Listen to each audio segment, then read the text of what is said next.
Hello, my friend. Hello, hello. Hello. Welcome to the first channel rant. Are you excited? Yeah, man.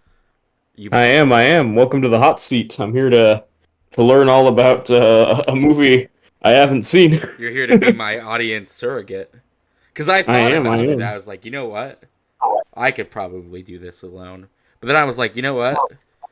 Life's better when you share with friends." Absolutely. And you can't you got to have somebody to bounce off of. You got to have somebody Yeah, to yeah. turn your rage into comedy content. I'm gonna be Nick Carraway to your Great Gatsby. I'll Yeah. see the story through my eyes, but you're the main character. Absolutely. I wrote nothing down. I have just let it sit inside my head rant free This for is gonna be off the this dome is then. all going to be off the dome. So, welcome everybody. Do you wanna? Oh, apologies. Do your opening spiel. I was going to say hello everybody. I already hit recording, so we are in. If you are watching this, welcome to the first ever roast. First ever channel roasting.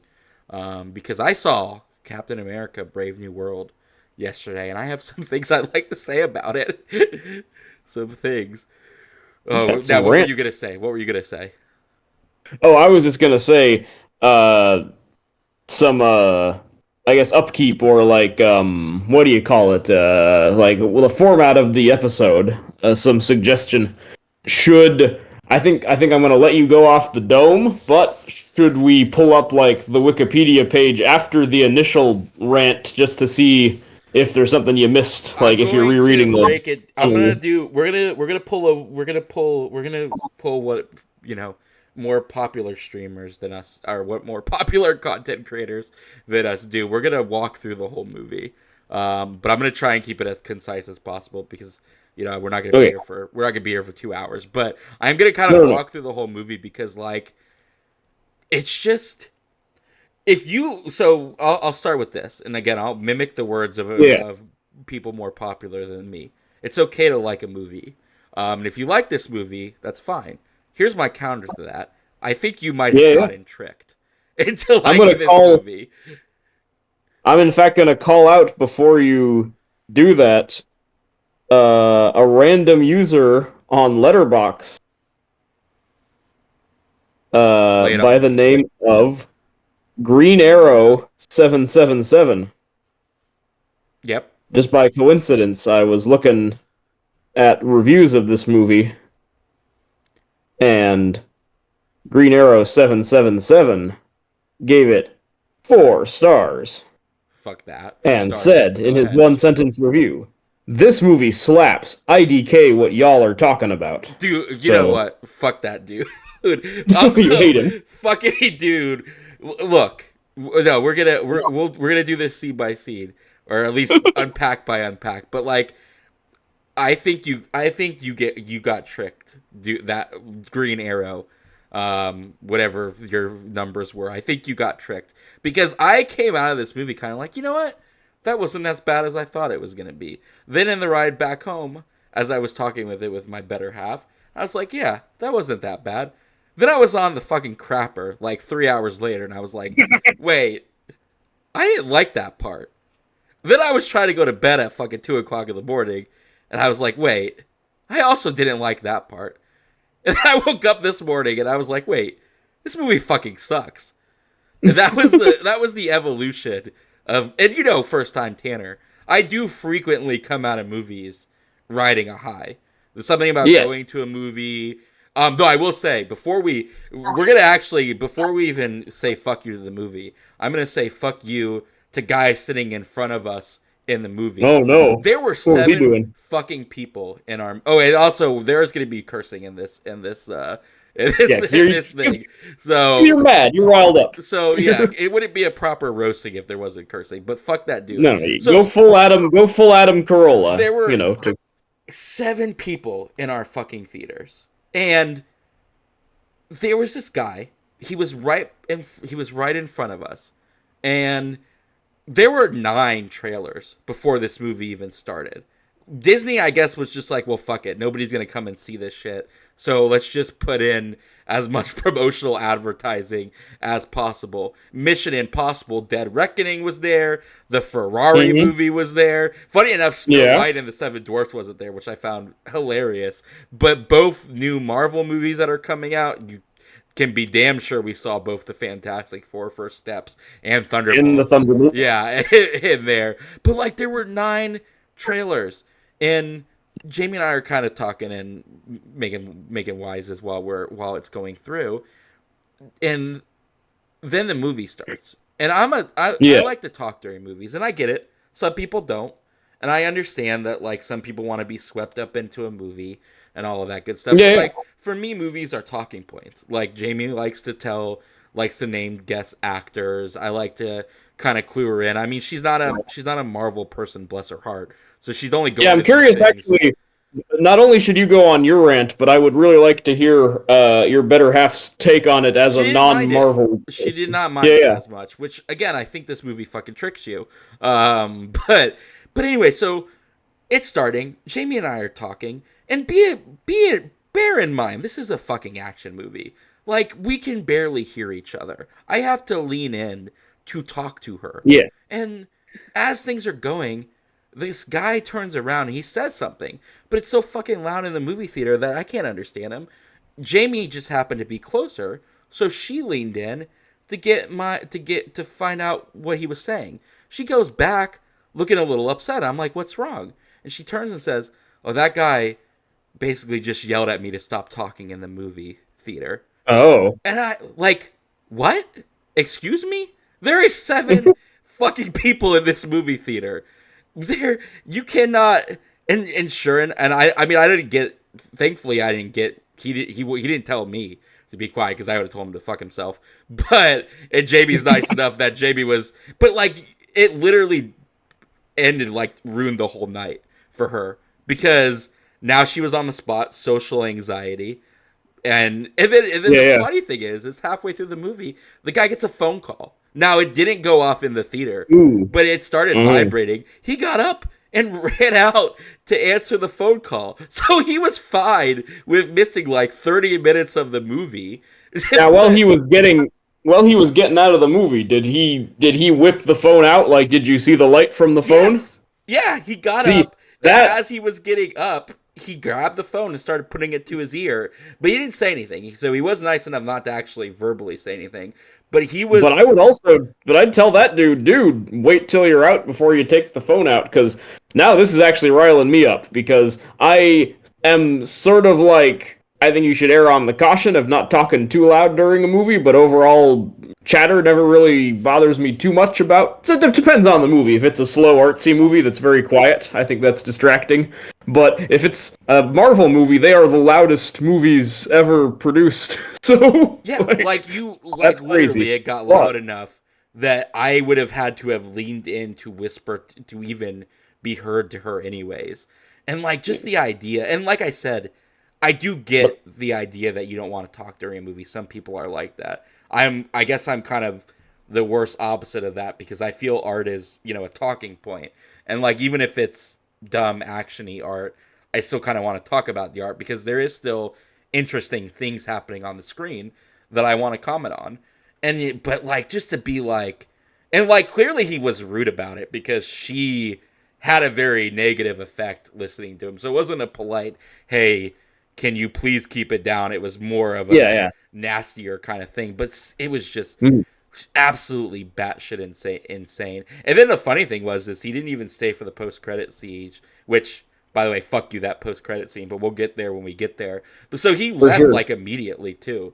Like it very much felt like he was in between like a shift at work, like he had a lunch break, even though it was 7:00 in the evening, and he was just like trying to get this movie in as fast as possible so he could. It almost felt like he really wanted to get out of there so we could go talk about it on the internet, which it kind of would fit. But again, he's not even doing that right if he skipped the post-credit scene. I did just want to say the point I was trying to get at was that talking I'm agnostic about, but anything phone related, if you're disrupting a movie, then you are a supervillain to me. I think talking is several rungs below whipping out your phone. That's Yeah. my take. Yeah, so I no, I mean actually anything consider that him like he is more the villain of the evening. I yeah, would like say. anything where you're flashing a bright ass light in the middle of a dark movie theater. And it was Yeah, funny because the people behind us were also talking, but they were just far enough that like I guess he couldn't hear them. But yeah, yeah, yeah. it was just wild. But yeah, so fuck that guy.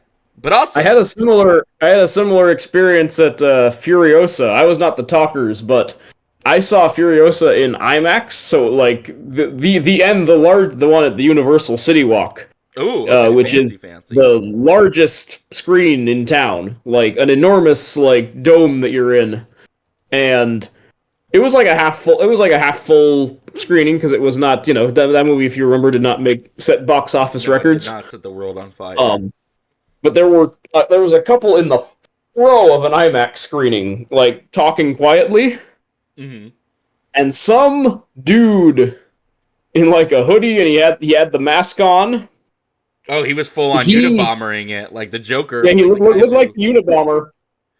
He was like more disruptive than the talking people, because again, Furiosa, one of the loudest movies ever made.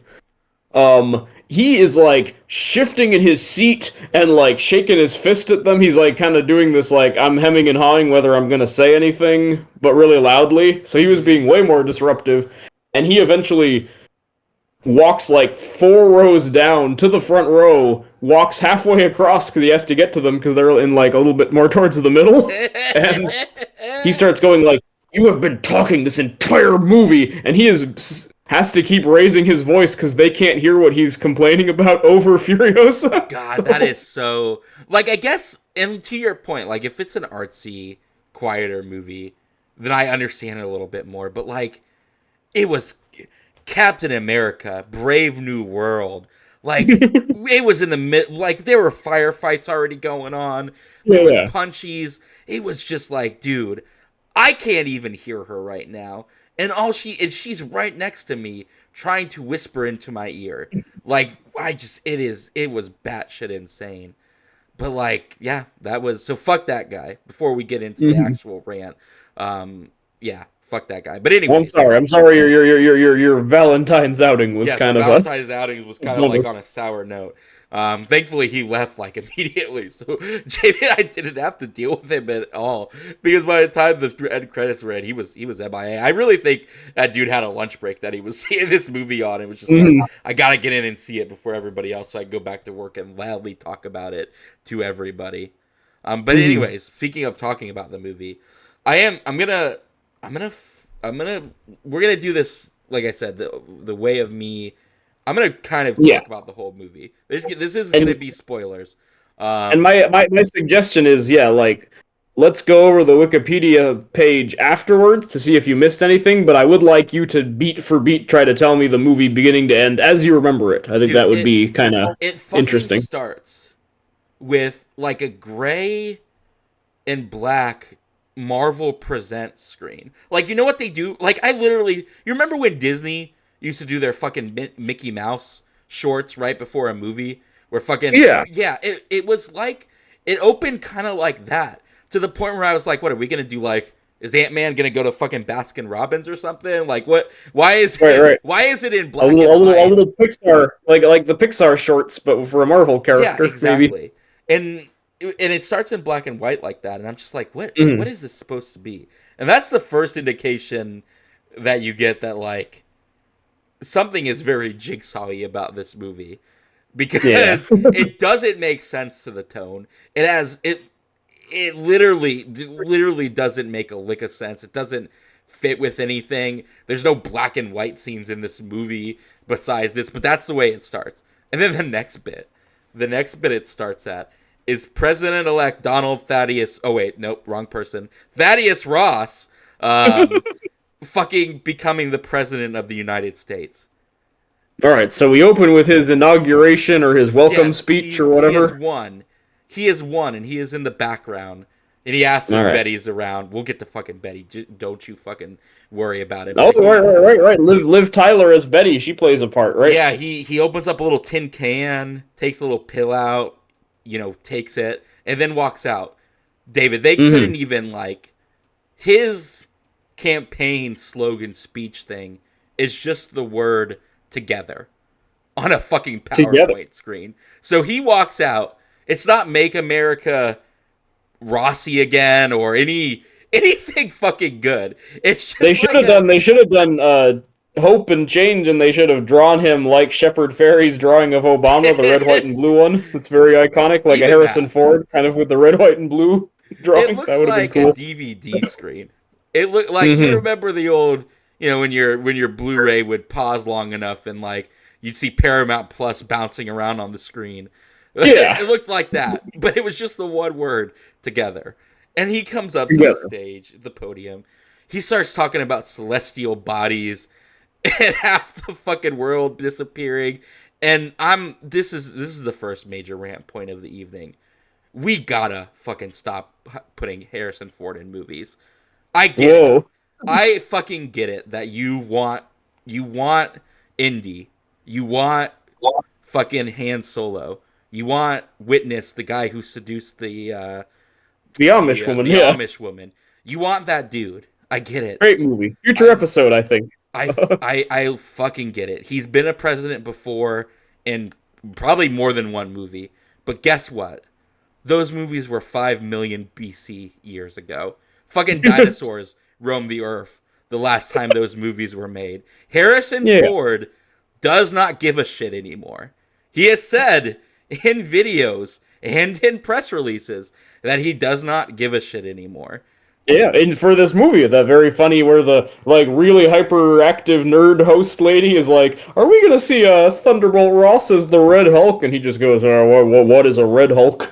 Yeah, like he is so. And I at first I thought maybe at first I was a little meaner about it. I was gonna say that it was like he was intentionally losing a game, but also flipping you off while he was losing that game. And I'll walk back that a little bit. Maybe he's not that bad. But at the same point, he clearly does not give a fucking shit. And if anybody who says his performance is stellar in this movie or that he was quote unquote having fun is smoking some fucking crazy ass weed. Because this movie just asks him to be sweaty most of the time and yelly. Like he is turning into a Hulk, right? yeah, he's turning into a Hulk. So he's like hyperventilating and sweating, and they kind of make him a super incompetent president. Like, there's a lot of times when people are yelling at him for answers, but because he's trying to not be Hulk, he's just kind of like, I don't know, and there's a lot of stammering and a lot of panting, but like, he is not good in this movie. He's part of 80% why this movie's bad. And not just because of his performance, but also just because of the things that are attached to it. But like, we gotta stop championing for him to be in things. Like he will take whatever money you throw at him. You can't just tell the movie execs not to pay him anymore, because clearly they will pay him, and clearly he will take the money and go and just be himself in a movie. So we gotta start. I'm gonna fucking form a petition. Get Harrison Ford in the movies. If Famously in Blade Runner 2049, he wears a gray T-shirt and jeans because he didn't want to actually dress up for anything in that movie. I have heard from various like news articles that came out that he was a bear to work with on this set, and nothing against the guy. Harrison Ford seems like just a dude who really just wants to like live his twilight years, making money and doing whatever he fucking does when he's not making movies. I got nothing against the dude. But I also don't not entirely believe that, because like crashing airplanes and smoking weed seem to be his two favorite activities. I wouldn't entirely disbelieve that he was like a bear to work with in this, because the plot barely makes sense to begin with. And then you have to explain to Harrison Ford what a celestial body is, and adamantium, and I just can't imagine he gives a single fuck about anything that you have to explain to him in this movie. No, I cannot imagine he was emotionally invested in playing General Thunderbolt Ross. Just as an aside, I was looking on Wikipedia under, he's an aviation enthusiast. Since 1987, there have been 5 incidents involving Ford and airplanes. God, I mean, So he has gotten in crashes or dangerous situations 5 different times. somebody should which, maybe to me, look into this guy in his pilot license. Yeah, I think, I don't think he might be a bit of a Cruise- menace. Tom Cruise intentionally tries to kill himself, and even he hasn't hit that many pilot crashes. So Thunderbolt Ross becomes president of the United States. They do a little Right. mini like press thingy, like showing him with the mustache. So that was kind of nice. Mm-hmm. That was kind of nice. I'll give him that. Okay, so he does have the stash, at least like in the opening He or has whatever. a stash for maybe 10 seconds. It's not a lot of Okay. stash, but there is some stash. So the point of contention through this whole movie is that Ross. Yeah, I don't actually know what the. Sorry. Yeah, I know very little about it except for the trailer where he turns into a Red Hulk. So, like, I don't even know what the Which, spoiler alert, conflict is. maybe the last 10 minutes of the movie, which is, Wow. again, in fucking sane how much that was. And it is basically this. It is only slightly better than what Madam Web did. I say slightly because he does turn into a Red Hulk at the end. It's not a future fucking, Vision Quest that somebody's getting. And he does. There is a fight involving him. So Yeah, so he is the final battle of the movie, at least. He is the final boss, at the very least. But at the same time, it is exactly like what Madam Web did, where the big thing that they push this movie on is not even a fifth of what the movie is actually about, which is is in fucking insane. That's a bummer because I was not excited for this movie, but I was at least like, well, I was bummed that they spoiled the Red Hulk in the trailer just up front. So little that it should have just been a surprise. But that was my rationalizing of it was, oh, that sucks, but that must mean that that happens like 40 minutes into the movie, and there will be a lot more twists and turns to come that we don't know yet. No, it is.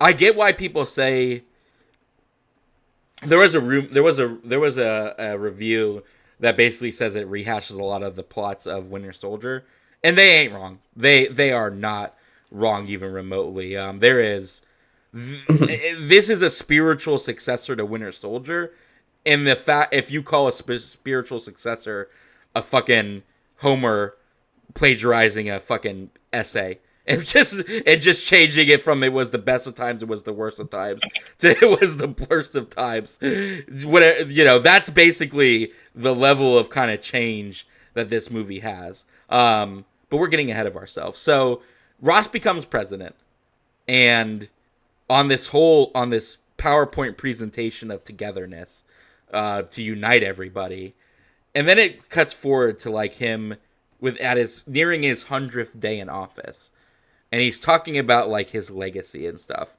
and he's making such a big deal about his legacy, and he's still upset that Betty won't talk to him or doesn't want to have anything to do with him. She's never forgiven him for blah blah blah blah blah, and he starts talking about how he needs his 100th day and his legacy to be better to show that he's changed, so that way Betty will want to talk to him.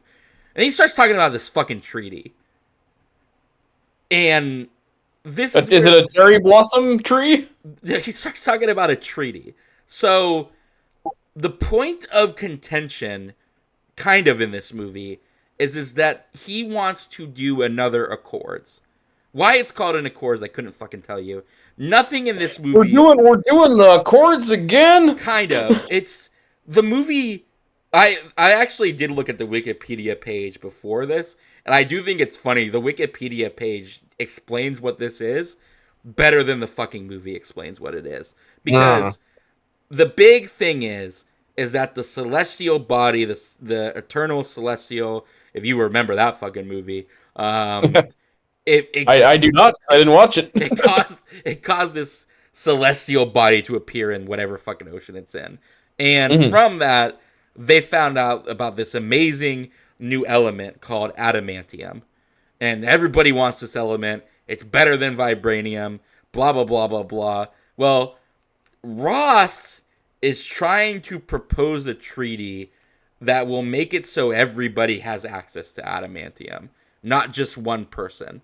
And he's like convinced that the world needs this because it's going to spark another arms race, and that if everybody agrees to the treaty, then everybody will have access to adamantium, so nobody will be in like an arms race because they'll be too busy making their own arms and shit and using this adamantium and all of that good stuff. So the main thing Ross is focused on throughout this entire movie can be broken down to two things.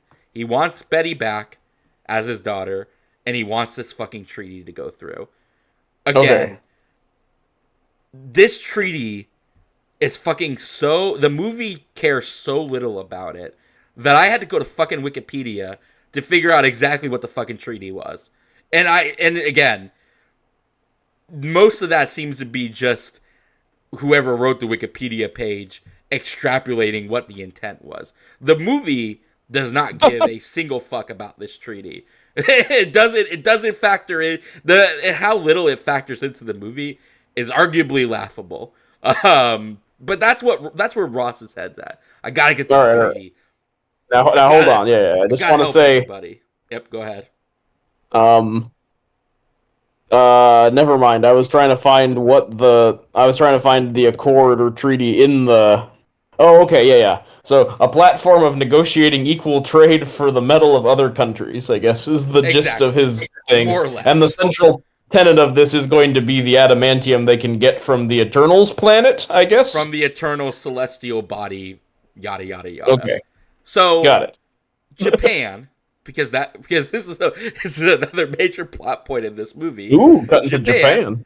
Has, for some reason, the only refined adamantium. It's in this little orange canister that you will see for 5 minutes. And is that a Wolverine in Japan reference, perhaps? Maybe. I don't know. You know he's just going to fucking pop out of a portal and just be like... Yeah, but I know. But I was hoping maybe that means that Japan has it because they've encountered Wolverine before. Maybe. That's my hope. But anyways,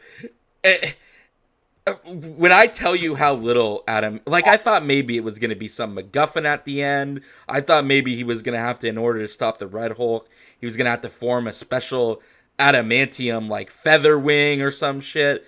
None of that is in...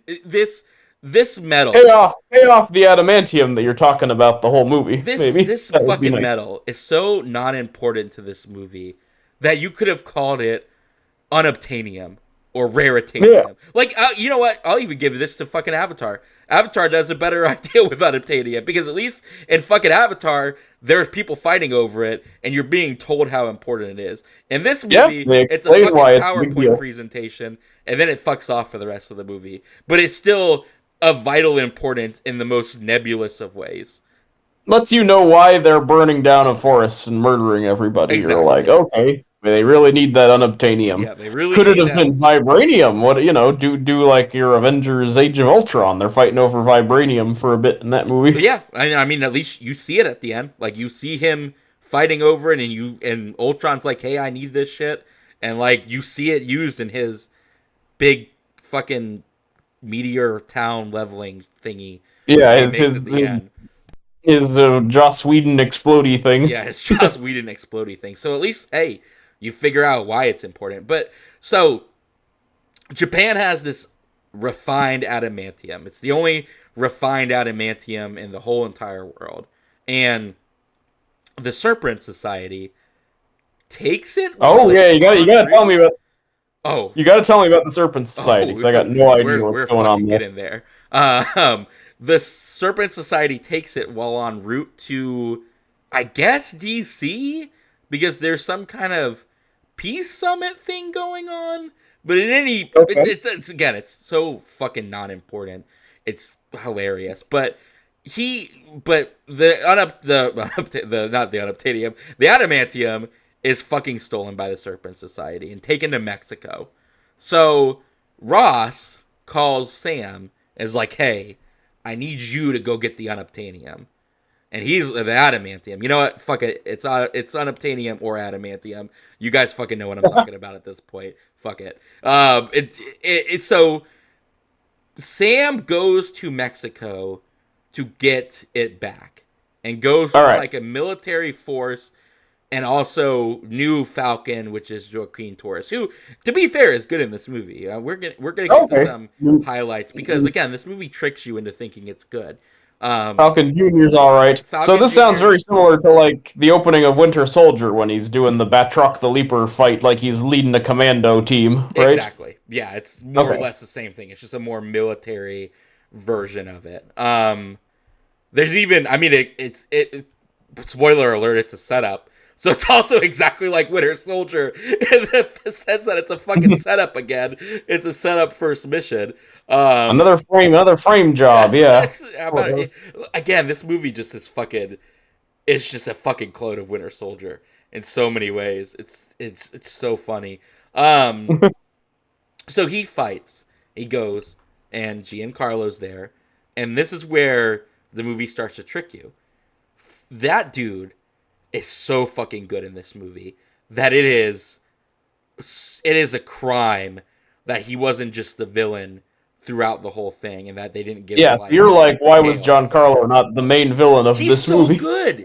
He he's got a little bit of gust still. Like at one point Captain America gets close to him and like they're in the like main chapel area and they're having a back and forth that's really good and Mhm. he's kind of monologuing so that way one of his mercenaries can get the drop on Captain America and you can tell fucking Giancarlo is having the time of his fucking life. He's seen Chew-in.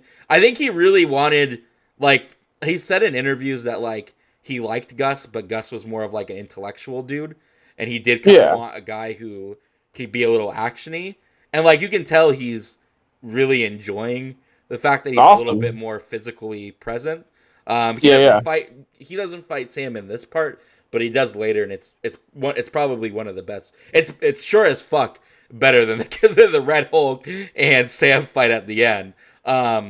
But so his buddy gets the drop on Sam. They fight for a little bit, and you know the other thing that's sad about, and I'll talk about it later, but man, fucking Mackie deserves like victim support or something for this shit because he He's is fucking counseling. good in these movies. I know a lot. Some people. He's no Steve. I will say that he's not. He doesn't have the same charisma, but like he has come into he has the ability to come into his own, and like he could be in a he could be a good Captain America, Yeah, but I've never minded everything. Anthony Mackie. I know there's been like some pushback that he's like a boring actor or whatever, but I actually always think he has some good like charisma, and I think he kind of stands out because he's not as jokey as other character. You know, I kind of always liked that he's a little sterner than the average MCU character. I Yeah, appreciate like that. he takes it a little bit more seriously, and when he does have fun, it's a little bit more like natural because Yeah, like it's with people he really trusts. Like when he's joking on screen, you get the sense it's because he's with somebody that he feels he can be that way with. Like it's not right. just him just doing it randomly. Like he's very jokey with the soldiers, including the main soldier dude, which fucking is Dennis Durfee. So they got fucking demo D man in here. I'm happy. Does he end Oh up? Does no, he wear the Wolverine he looking died. mask? He dies about Oh, about an hour and a half into the movie. Do not be dang. excited. I was so fucking pissed when I saw that. Like, I get D-Man is not a guy that you're gonna get butts into screen for, but come on, Yeah. fucking come on. But the joke with that character is that he's the worst Avenger, and I'm sad he doesn't even get to be, doesn't get, we don't get to his superhero identity. That's a No, bummer. no, we don't. It is a fucking crime. Um, so he fights the big dude. He defeats the big dude. He gets the adamantium back.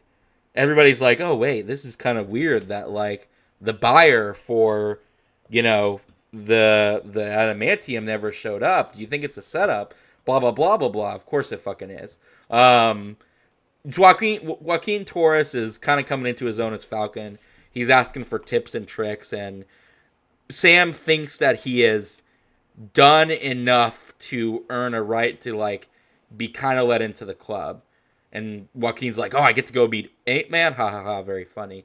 Fucking, I wish there was another Mm. fucking superhero in this goddamn movie. But anyways, but that's not the person he goes to meet. He instead takes Joaquin Torres to meet Isaiah Bradley at a Hey, the dude from the Falcon and the Winter Soldier, the yes, first Captain America, or first some Captain some America. nonsense. Phenomenal actor too. Like dude is the emotional beat of this movie.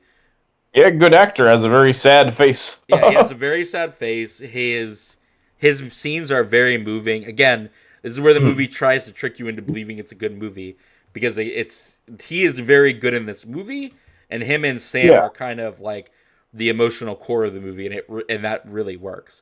So Joaquin gets to meet Isaiah Bradley. They do a little thing where he is where Falcon like does a little touch football with him, which was really good. Because Isaiah's like throwing. Remember how Steve punched the punching bag off the rails in Avengers? They Yeah. do that bit because this movie is fucking obsessed with callbacks. So you get to see the other Captain America punch a punching bag out of its fucking straps, and then he does throw it at one point at Sam, which I did fucking love because I just love the idea of just picking up random shit and throwing it at a normal dude. But yeah, so they do a little training, and then lo and behold, Sam gets a call from the president who asked him to Whoa. go to Mexico. And Isaiah's got a really big problem with that. So he He hates Mexicans, it no, seems. yeah, well, he hates Ross, and we're gonna get to that part. But Oh, okay. he Thought it was his racism he needed to overcome oh to go to no, Mexico. not his racism. No. Would have been a Um, better movie. but it might very well if Isaiah Anyway, Bradley was secretly a racist against yeah, that was Mexican because he fought yeah. what would be the Mexican equivalent to Red Guardian, Black Tarantula. Maybe that was his big villain in World Oh War. yeah. Marvel's Tarantula. That would be a good Yeah, it red could have been red. played by the bunny dude who was gonna do it for Sony. He just got Oh, paid off perfect. that. Yeah. Finally get that evil wrestler movie, the Luchador one. Sonyverse killed Yeah, the Hell one with Ray. Bad But anyway, Bunny in it or whatever his name was. So Sam gets invited to this peace summit at the White House, um, and Joaquin gets invited as well because he helped him with the whole thing. Um, okay. so Sam is like, okay, well, I'll go, but you have to extend an invitation to Isaiah as well. Yeah, you got to take Carl Lumbly along. Yeah, you gotta take him along. Why? I don't really Yeah, understand. I don't feel like he would enjoy that, but I guess Sam is like, So no, this guy is an American hero and deserves like yeah, I to be guess it's for eaten. recognition and stuff. But like, so after that, Sam goes in and talks to Isaiah, and Isaiah's like, "I can't believe you're working for Ross. I can't believe this means that Captain America is for guys like him. Blah blah blah blah blah. I can't believe you want to work for a guy who was so against powered people." And then Sam goes, "Well, hey, I have problems with him too. He spent years hunting down me, Steve, and Nat." And that's where the movie's second problem comes in. And like I said, it all kind of boils back down to the Harrison, not just the Harrison Ford of it all, but the Thunderbolt Ross of it all. Because Yeah, the movie wants you to believe that Sam and Ross have a past. And it's kind which of I guess they vaguely do because back when he was played by William Hurt, he was pushing for the Slovakia Accords, and then they were fugitives. But but like, you're I tell think me the big tell me after Captain America: Civil War, doesn't Ross only appear as like a hologram in 1 second of Infinity War? well, Like, so you're hitting the nail on the head right there. And again, I really think the movie should have started with some kind of flashback. I don't like. I really like. I think you really needed that because the movie wants you to believe that Sam and Ross have a past, and yes, they technically do, but that has yeah, never been on a single fucking second of these yeah. movies. The closest you get, To quote Futurama, you are technically correct, the best kind of correct. yeah, the Like, closest you get is technically in Black Widow, you see him at the beginning trying to hunt down Natasha and failing to capture her. They do an Ethan Hunt thing where they storm the building, but she's not in the building, and she. Oh yeah, throws I the don't even, phone I don't away. even, I don't even remember that. So William Hurt does show up in that as Yes, Thunderbolt Ross. as Okay. commanding the people to go in, but like again, like you said, that was so fucking removed from the movies that by the time we got there that you can't just tell me that they have a pass,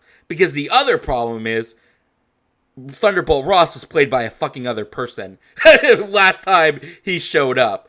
And so there is no connection to them from a narrative standpoint, and there is no connection to them from an actor to actor standpoint, because you have never Yeah. seen this Thunderbolt Ross talk to this Captain America and exchange any kind of like philosophical differences.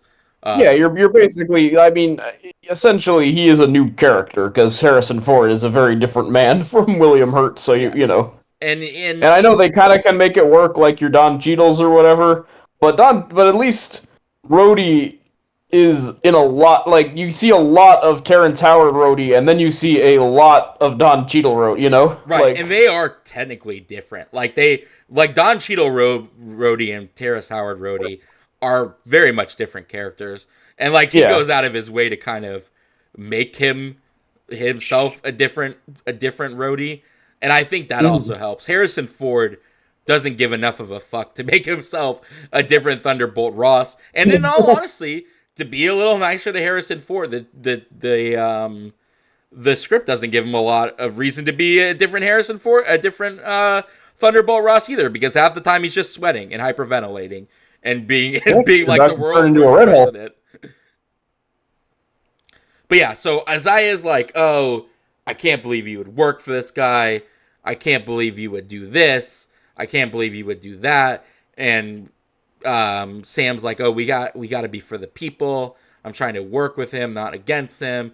And he says some like crazy shit like, "Oh, Captain America is gonna stand for this guy," and it's just kind of like bonkers how like upset. And I think it one thing that might have also made it work better is if it was one of the people who used to be hunted with him, because like Isaiah Bradley has nothing to do with Ross. Like he's really against not Rhodey, Sam working for Ross, but they've never fucking met. Like, Yeah, but I guess he hates him because he's a government. yeah, and I mean he has Dude. reason to. He was falsely imprisoned, all that stuff. But like, it doesn't. Again, it's so much tell, not show. When I think you really should have just like, even if you had a Ross go and meet Isaiah one time, and or like try and force him to like go fight Hulk, maybe Yeah. when he was rampaging, and like trying to pressure him when he was still in prison. Just give me fucking something, because Yeah. you are wanting this movie to be about something that it can't really be about, because none of what you set up connects to each other. Mhm. But anyway, so they go to DC. They go into a fancy limo. Isaiah is still like, I don't know why you are trusting Ross. Sam implies, oh, I got somebody on the inside to watch him. We find out he does have somebody on the inside. It's a new character, I don't think, unless it's his sister. But it was never said to be his sister, so I'm inclined to believe it wasn't his sister. But it's some new woman that they never even bothered to explain why Sam knows her, why she's willing to help Sam. They have like several fucking conversations of like, hey, you should behave, you should, do things a certain way. Like they have intimate conversations, but it is never explained who this person is, what her relationship is to Sam, or like any of the tangible things that would make you care. She's just Sam's friend, buddy in the White House, who is close enough to the president that she could be in like every scene that Harrison Ford is in. So that's the extent of what they do with her. So Sam goes to the White House. His friend is like, "Hey, the president wants to talk to you." He goes to talk to the president while Joaquin Torres and Isaiah are kind of chilling in the the main hallway. Sam goes to talk to the president. Harrison Ford is like, I want you to restart the Avengers. Sam is like, well, what happens if we don't agree on where the Avengers need to go? And Harrison Ford's just kind of like, we'll figure it out when we figure it out. Like, it's not even like he goes, oh, he basically still does the togetherness speech. Like, Yeah. oh, we need to be together. We need to be united. I've changed my mind on powered people. With all that happened, you guys saved the Yeah, world. superpowered people, they're all right. Yeah, superpowered people, they're all right. He basically just takes the point that like half of my people, half of the people, in America wouldn't even be here if it wasn't for you guys. So suddenly I'm cool with you guys? Question Right, mark, because they question mark, they question mark. brought all the portal people back or whatever. Yeah, so that's that and Which I've always been iffy on, because they pulled people out of a parallel universe. So I'm kind of like, I mean, you basically just stole other humans that look like the people you lost. But whatever, maybe I'm wrong. But that's always been it's a iffy weird to me.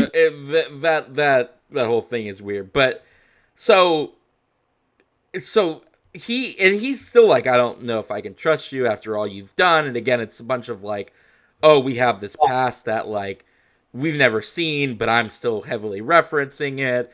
And yeah, so it basically ends with them kind of like, well, maybe we'll give it a try. And that is the extent, besides the very end, of the Avengers stuff in this movie. So if you have been told that this is Avengers 2.0, like the promotional material might have implied, you are being fucking lied to. There is no Avenger 2.0ing in this movie. Besides, at the end, Sam does decide, well, maybe I should reform the Avengers. And that's the extent of it. Do you remember? So he's gonna in another movie. Do you He's gonna. fucking remember in Age of Ultron, the Avengers technically go through a roster change? You see that fucking roster change by the end of the movie. They do the whole heroic thing as Falcon lands. Yes. And Captain America goes Avengers, but he cuts off before he says assemble. Yes. Like, why? Why can't you just fucking do something to progress your world? Like, Yeah. my fucking God. You used to do this. I can tell you used to do this.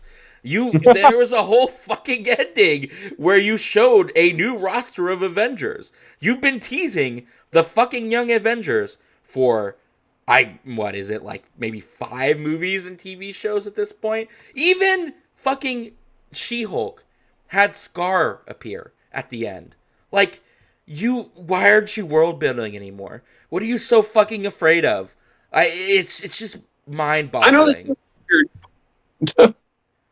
Sorry, TV went off, but it is insane. Yeah. So, anyways, they go to the. I guess it's a summit meeting. Harrison Ford gets into the middle of the room, and like these glass windows come down, and this fucking PowerPoint presentation talks where he's talking about how great adamantium is, and like again, they're so fucking uninterested in adamantium as a concept because they don't have to do anything with it, because you sure as shit know that the Wolverine we're gonna get for the next 5 fucking movies is gonna be fucking Hugh Jackman.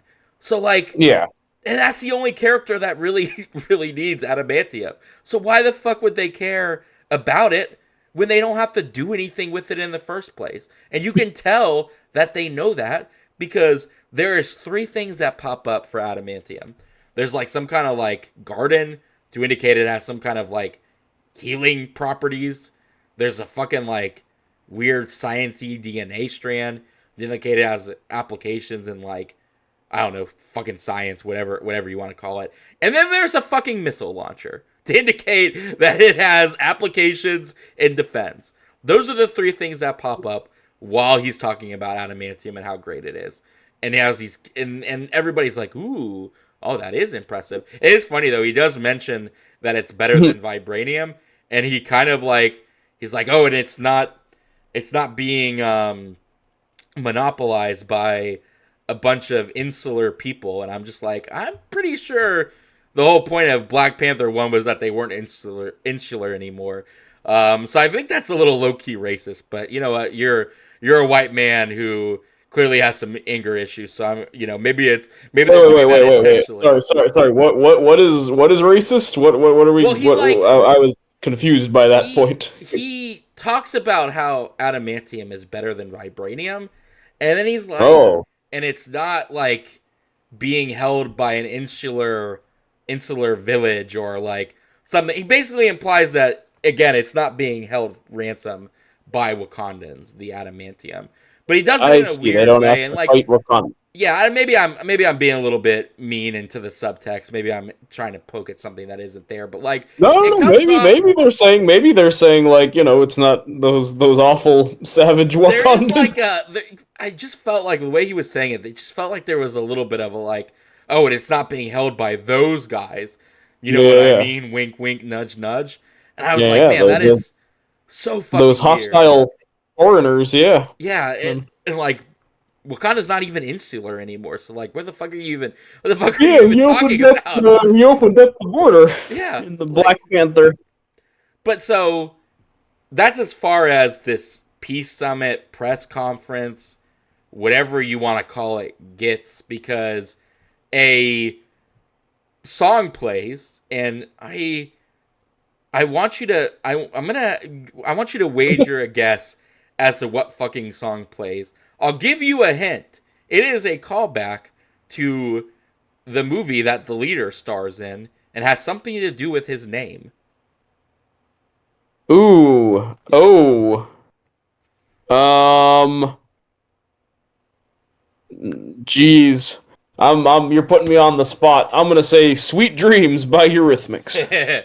No, it is Mr. Blue because his But he's name in that green. movie was, well, remember though, when he was talking to Edward Norton Hulk, he had a code name, and that code name was Mr. Blue. Oh. And Edward Okay, I do Norton, remember this. He was his chat room buddy in yeah, that and movie. Edward Norton was Mr. Green. So the song that plays whenever anybody wants to be, whenever the leader wants anybody to become a brainwashed assassin, is Mr. Blue.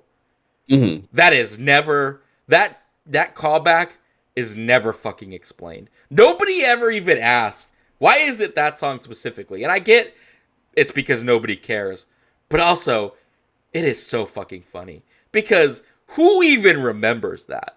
like, like who? I didn't until you brought it up. Where I was I'm like, oh yeah. ashamed. He was Mr. Blue on the computer. I'm But ashamed I remember it.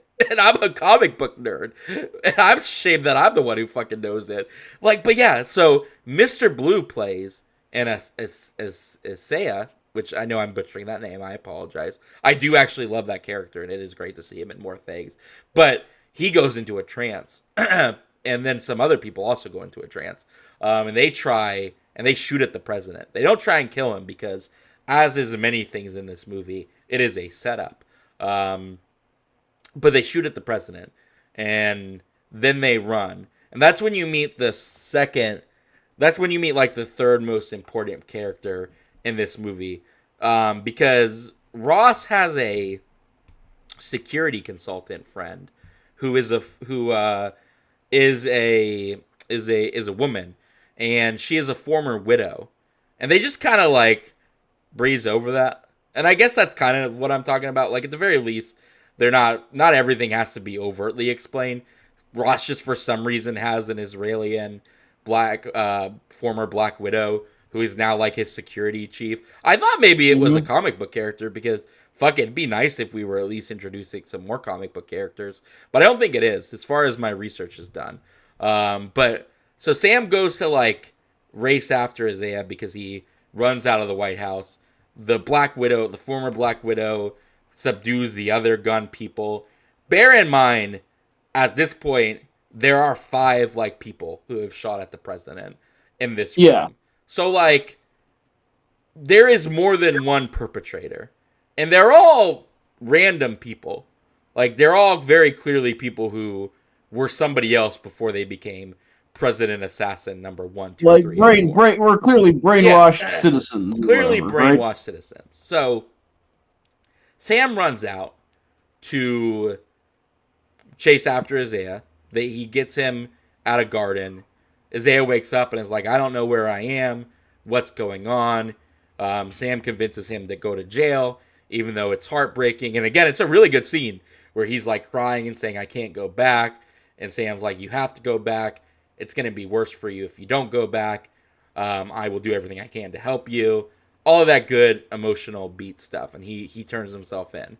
Then it kind of cuts to Ross in his presidential bunker holding out. Okay. He's hiding out because he was shot. And so Sam kind of like barges in. His female friend who is supposed to be keeping tabs on Ross is like, hey, you shouldn't do that. You need to calm down. Sam is just like, I'm going to go in anyways. Sam goes in. Ross is like, hey, everybody clear out. The only person who's allowed to stay is Sam and the former Black Widow. Because my best buddy Sam and Mrs. Black Widow. Yeah, because she's the one in charge of the investigation. And then Ross is just basically like, well, fuck you, Isaiah is staying in prison. That's basically what it amounts to. Like, there's no real, like, reason why. Like, the Black Widow girl kind of is like, well, he has every reason to be mad at his government. He has every reason to be, like, upset. He was experimented on. He was in prison for years unjustly. Even though Sam's like, hey, he was clearly acting not himself and was clearly, like, brain dead. And then even though there were other shooters who were doing the same thing, Ross is like, okay, well, you're fired. Even though it's not really him. It's not what Sam was to them anyways is kind of up in the air. I guess he's fired from creating the Avengers again. But basically, Ross goes something that hasn't happened yet. Yeah. So it's like you are forbidden from doing something that you might do at the end of this movie. Exactly. All right. Ross is basically like, you're done, and then Sam is like, well, I'm done when I say I'm done because I'm Captain America, and just like Steve, I don't just bow down to authority. And then he leaves. And it's pretty badass. Yeah, it is pretty badass. So this is where the movie gets a little murky in my head because I'm trying to remember exactly what happened to lead to where we need to get to. But so Joaquin Torres, I guess, is not in the military anymore because, like, they have like a Captain America cave that like they operate out of, and like Joaquin Torres is there, and he's like hacking into the White House to look at CCTV footage, and like it's so like it. This movie, and I get in a way that like it's both the problem and not the problem, but like so much in this movie is just not explained, and you just kind of have to buy into like what is going on in it. And like it's very weird in some points because like it starts with them working with the military, and in later scenes, like Sam clearly has a hookup that allows him like to go to a military base, because he meets with Dennis. He meets with D-Man's like squad, and like they do some shit together. So like clearly he has a hookup, and like they have a really nice like Captain America headquarters, but who they are attached to and like what deal Sam like I couldn't even tell you what Sam has been doing since Captain America and the Winter Soldier, because like the movie doesn't fucking care to explain it. Like does it not even open with like an action scene of him being Captain America? It's him getting the adamantium back. That's literally that's after Harrison Ford tells him to, right? Like, I think they should have opened with him saving the day as Captain America. Well, you don't get to see him. So it does technically open with him saving the day as Captain America. Okay, you don't find out until after that he has been told by Ross to go do this. But, like, again, it's a military operation. But, like, is Sam still a part of the military? Like, the movie doesn't care to, like, even tell you what has been going on with Captain America, the person, since the last time we saw Captain America, which is again crazy because like which was a TV show, which is crazy. Well, and even Winter Soldier, like Steve is clearly fucking learning about the world. Like, he pulls out a notebook and you see shit's been scratched off to indicate that he, has been doing shit. And like Yeah, he was later when watching all the movies and stuff. He was catching up on pop culture and all later that. when Black Widow is like, "Hey, have you been on a date?" He specifically is like, "I'm not dead. Yeah, I'm 100 years old. I'm not fucking dead. Of course I've been doing shit and going on dates and stuff because it makes fucking sense. Like, you didn't just carbon freeze Sam Wilson between the last TV show and the movie he's been in. Let me fucking know what he's been up to, especially because you have to start setting up shit for your big movies.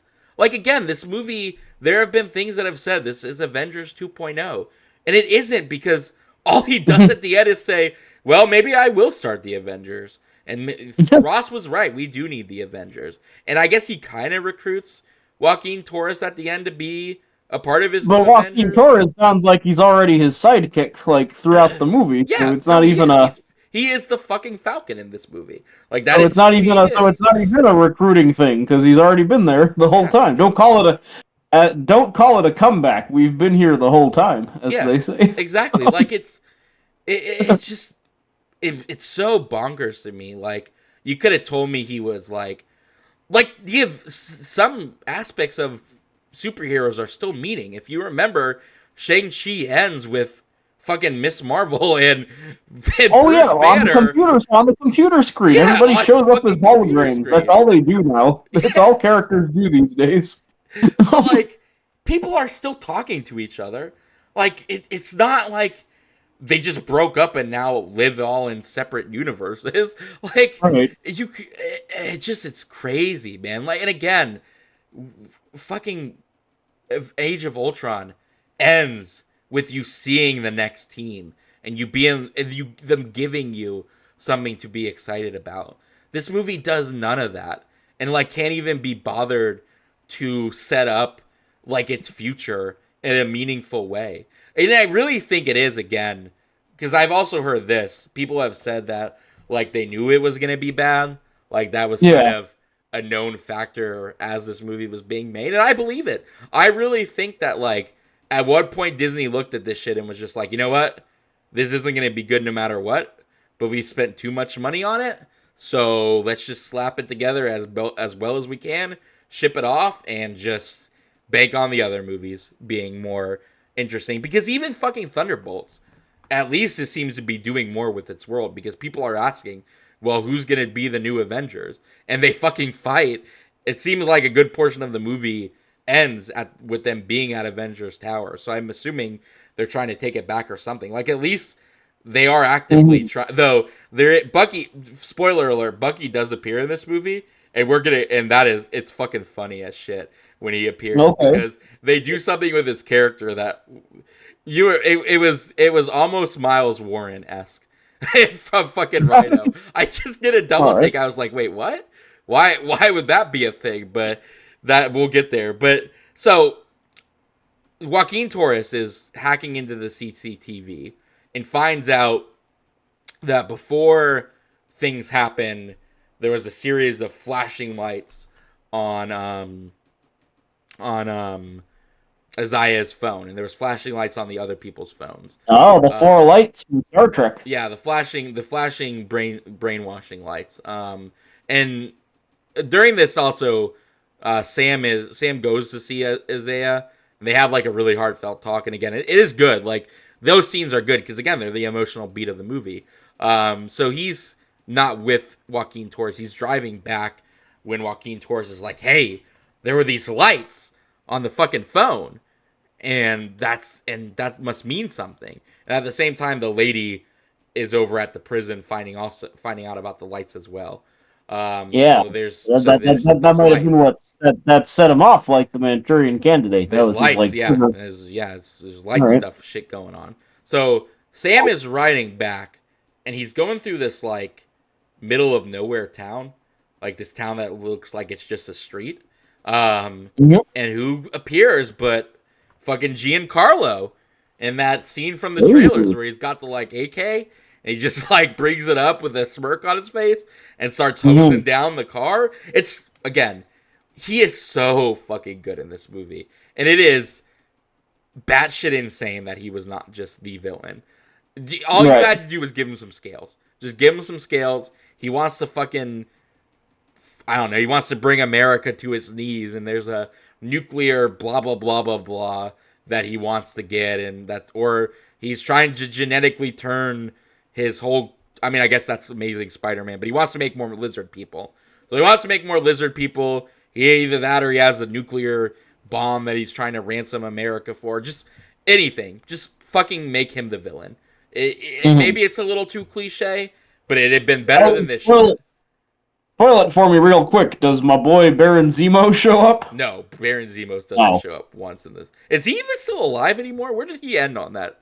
I And think he got like just. I think he helped him out for like one episode in the Winter Soldier show, and then he kind of was just like, "Well, back to jail." If I'm remembering right, didn't he maybe I'm fly wrong. back away with his butler or something? He had a butler. Oh, maybe he remember? escaped. Yeah, he might have escaped or something. But he's out there still. Yeah. I mean, again, yeah, just hit Baron Zemo and fucking Giancarlo team up. Like it's so funny that somebody that they had all this footage of Giancarlo and was like, you know what? We need another villain. Like this guy's not enough. He's seen chewing. He fucking hoses down Sam's car, then throws a grenade into it, and then like hides behind a car and just has this big old shit-eating grin on his face as it blows up. And then then he pulls out his phone to talk to the mysterious buyer and is like, stand by for proof of death. And then the police roll up on him and he like turns around and just hoses them down when he does like he does this thing with his eyebrows where he kind of like eye rolls. He is like scene chewing up a mother in this fucking movie. Mhm. And it is so astounding that nobody saw that. It was just like, why is this guy not our main villain? So Yeah. Sam gets the drop on him. They go fucking fight in a used car lot of all places. Like it's really like the middle of nowhere. So like it's this real. Yeah. I'm gonna give them credit and say it's practical. I don't know if it was a practical car I don't lot. know. To be fair, that's been my MCU problem for a while. Is I think too many fight scenes take place in like gray areas. I don't know how else to put it. Yeah, Like, this is not gray. It's more like this rust-colored, like oh, it's okay, this they're mixing up the rust-colored colors of car the lot. abandoned areas they're And fighting in. Giancarlo can't find Sam at first, and he's just like, "I would have killed you for free, Captain America. I'm taking great pleasure in this.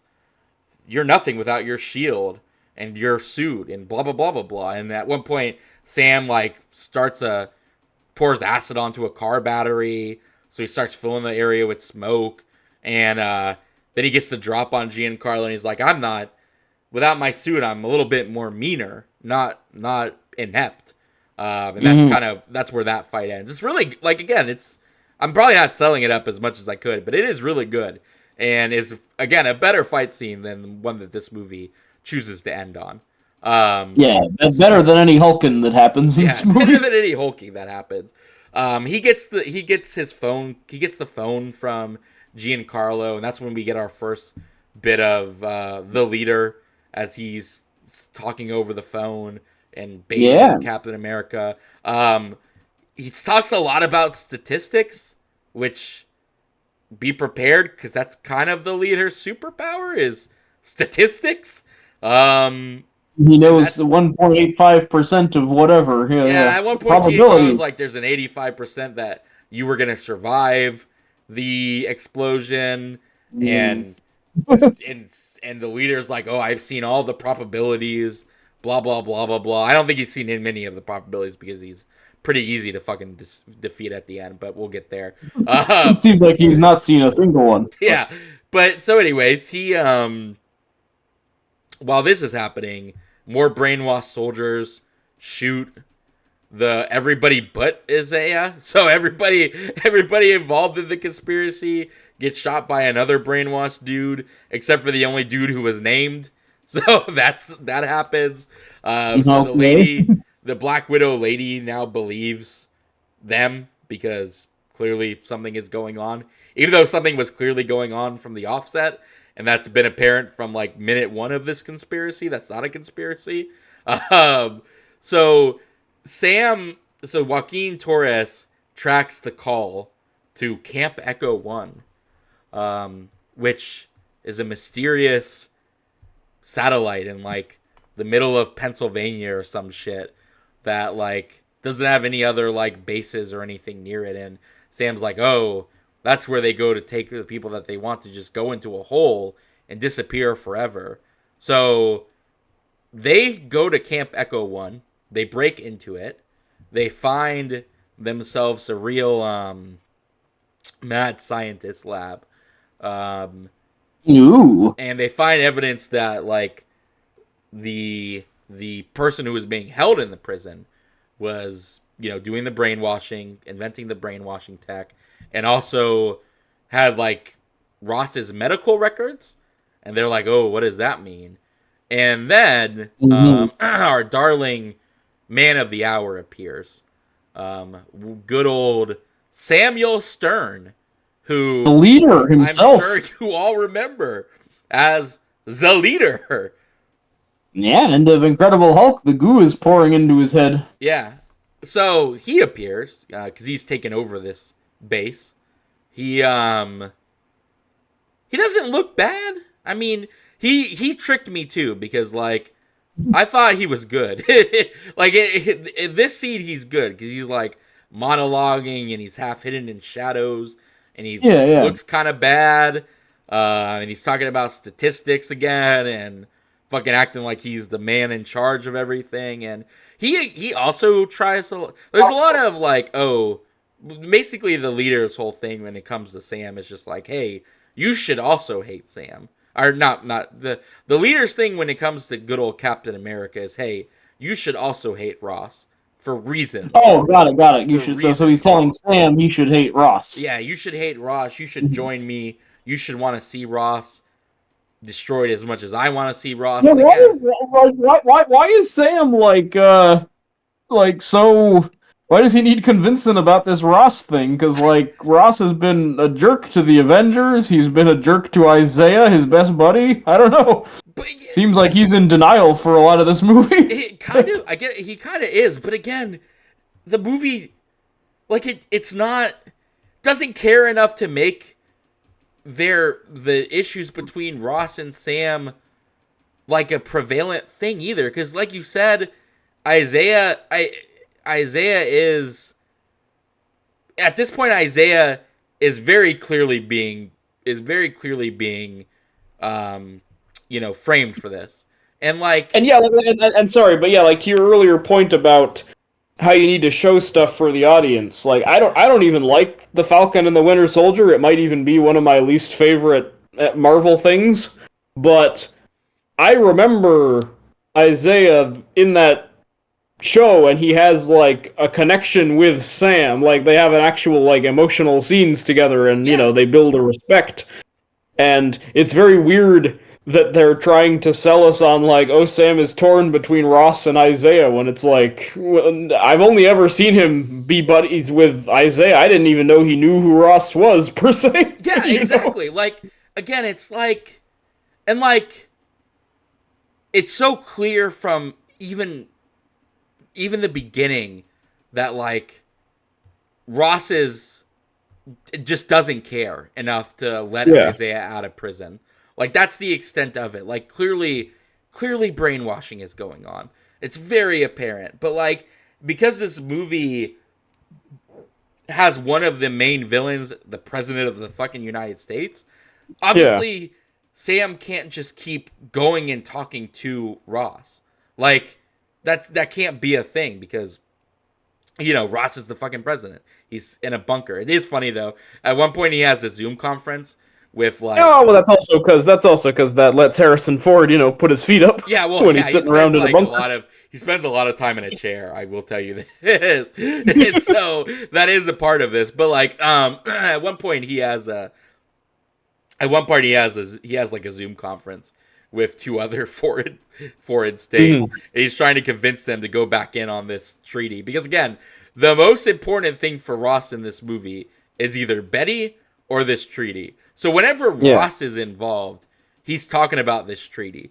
this treaty that Or, bear in or, mind. or Betty, I assume, because Yeah, I haven't heard a lot about or Betty. Betty. He's either talking about Ross, he's either talking about the treaty or Betty. But bear in mind again what this treaty is fucking about, what it needs, what it does. The movie doesn't give a fucking rat's ass about explaining any of it. So he's talking about how important this treaty is. Nobody else is really like it would have been nice if like anybody else found this treaty important, but they don't. Nobody Yeah, he yeah. talks to is like, "Oh, I really want this treaty to work," or "Oh, we really need this treaty to work." He speaks to three Yeah. fucking heads of state in this movie. You need to like Watchmen it, like where there's like, newspapers that random characters are reading that have the treaty on it or whatever, like Yeah, shop owners are like, "Oh, have you heard about this big treaty that's going through?" Like you need it to feel like it's the talk of the town. I feel yeah. like. You can't even get the fucking people who he talks to be excited about the treaty. They're Mhm. just basically like, well, if you can get Japan back on the table, then we'll give it another thought. So Ross jets off to Japan. So that's where he's going. He's going to Japan to talk to the Japanese head of state about getting back in on this treaty. Meanwhile, Mhm. Sam. So it's also like again that doesn't really come into play in a way because like at this point Sam knows that there was brainwashing involved and like he knows his friend is Innocent is or innocent, is unjustly imprisoned, and also scheduled to be executed by this point because Mhm. they talk about executing him, and like the fact that Ross doesn't really care doesn't really come into play until the third act and like in the 11th hour of the third act, and it's Right. in a way it makes sense because like they're both in very different movies. Like Ross is in a fucking different movie than anybody else in this fucking movie. And so it does make sense that they don't like talk for 90% of this movie, but it also makes it a very fucking boring movie because the main villain is not really involved in any of this until the 11th hour. And so he gets with Stern, and Stern is monologuing, talking about how much he should hate Ross too, how and Sam is like, well, you're still a bad guy. You've still got part of the reason why my friend is in jail, and you're also doing bad things, so I'm gonna stop you. Stern puts him in like a gravity trap that pins him long enough for Stern to run away. And Stern's anything Stern does is talking in this movie. I don't Mhm. know what the leader's powers are. I meant to look it up before we did this, but I was at work. I didn't get a chance. So like, I don't know if this is comic accurate or something, but like, I have to imagine a dude who has fought the Hulk does a little bit more than just talk and talks about Yeah, I fucking remember in the probabilities.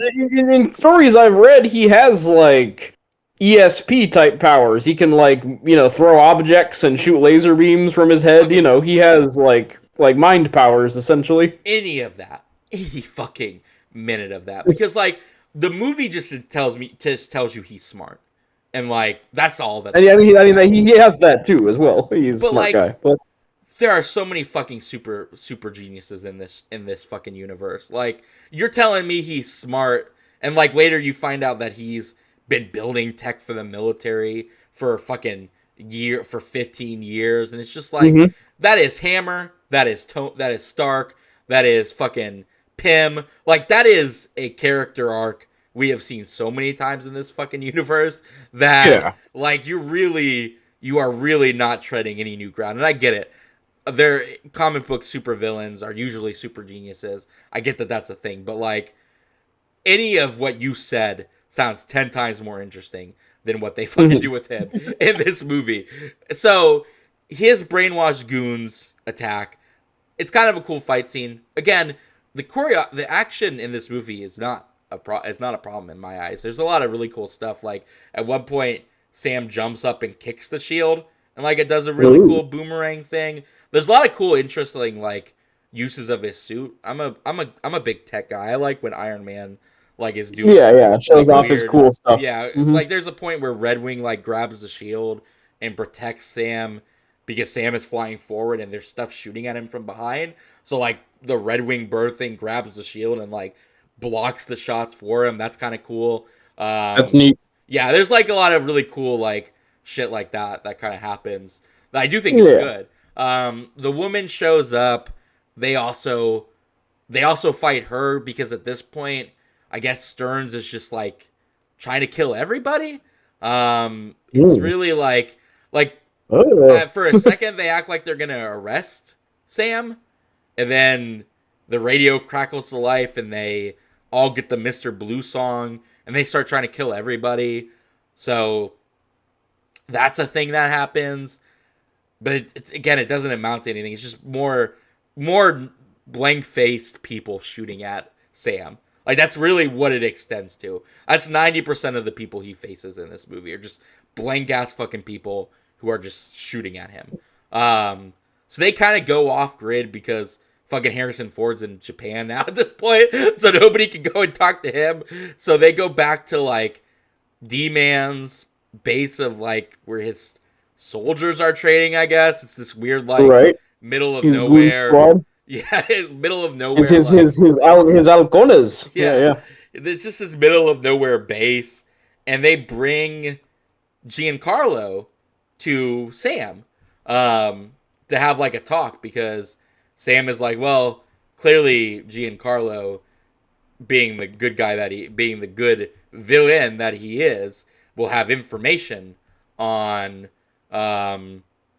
Stern that like I can use. So he like goes to talk to him. They have a really good back and forth where like he explains, he basically does all the exposition for Sam to find out about like what Stern's thing is. Like he's basically the dude who explains how everything works, which is very funny because again, he has no connection to this dude besides, oh, he kind of stiffed me, even though he didn't, because like Giancarlo makes it very clear, oh, I would have attempted to kill Captain America for free. So like I don't know, I guess he was kind of set up, but he really wasn't. He's a big old Captain America hater already, that Giancarlo. Like regardless. Sam is like, oh, I bet you don't like being set up and yada yada yada, but like I don't know why Giancarlo would be mad because he got paid for both things that he did in this movie, and he seems to be full of fever to kill Captain America. But I gotta say at this point, just to ground us, me as someone trying to follow this as you describe it, I am like doing the like thing with my lips and my finger. It's so like I don't hate Samuel Stern as the leader. He monologues a bit. His problem is that and we'll kind of get off the rails a little bit here, just because it's been a minute, and also I get where you're coming from. I'm struggling to remember how we get to the third act as well. But like he could be potentially good, but all he does is talk, say stuff about probabilities, sneak into a house at one point that a general is in, and shoots his wife and the general in the head. He's just shooting people with guns? He's not even using, like, mind powers or something? So he kills Demolition Man, because Demolition Man has a guy who can analyze Ross's pills. Because while they're his mysterious pills. Yeah, while Sam is at Camp Echo 1, he finds the pills. And he's like, hey, can anybody analyze these pills? And Demolition Man is just like, I got a guy. So he takes the pills.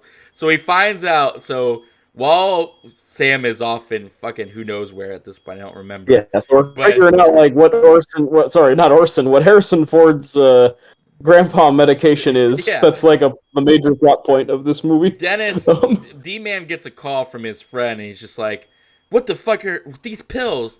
They're laced with gamma radiation.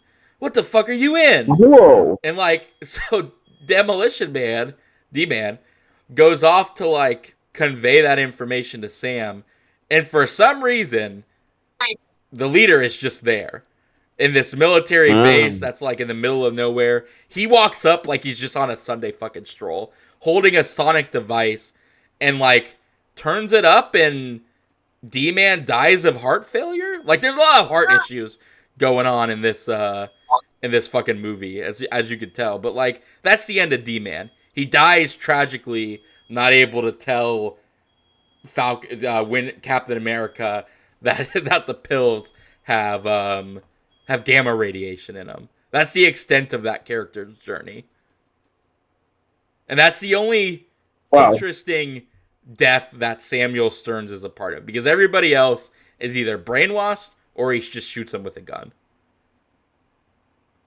I'll even jump a little ahead. He turns himself in at the end of the movie. That's how Sam defeats the leader. He walks up. Joaquin Torres basically gets into a major accident at the end, and like they have to perform heart surgery on him and shit.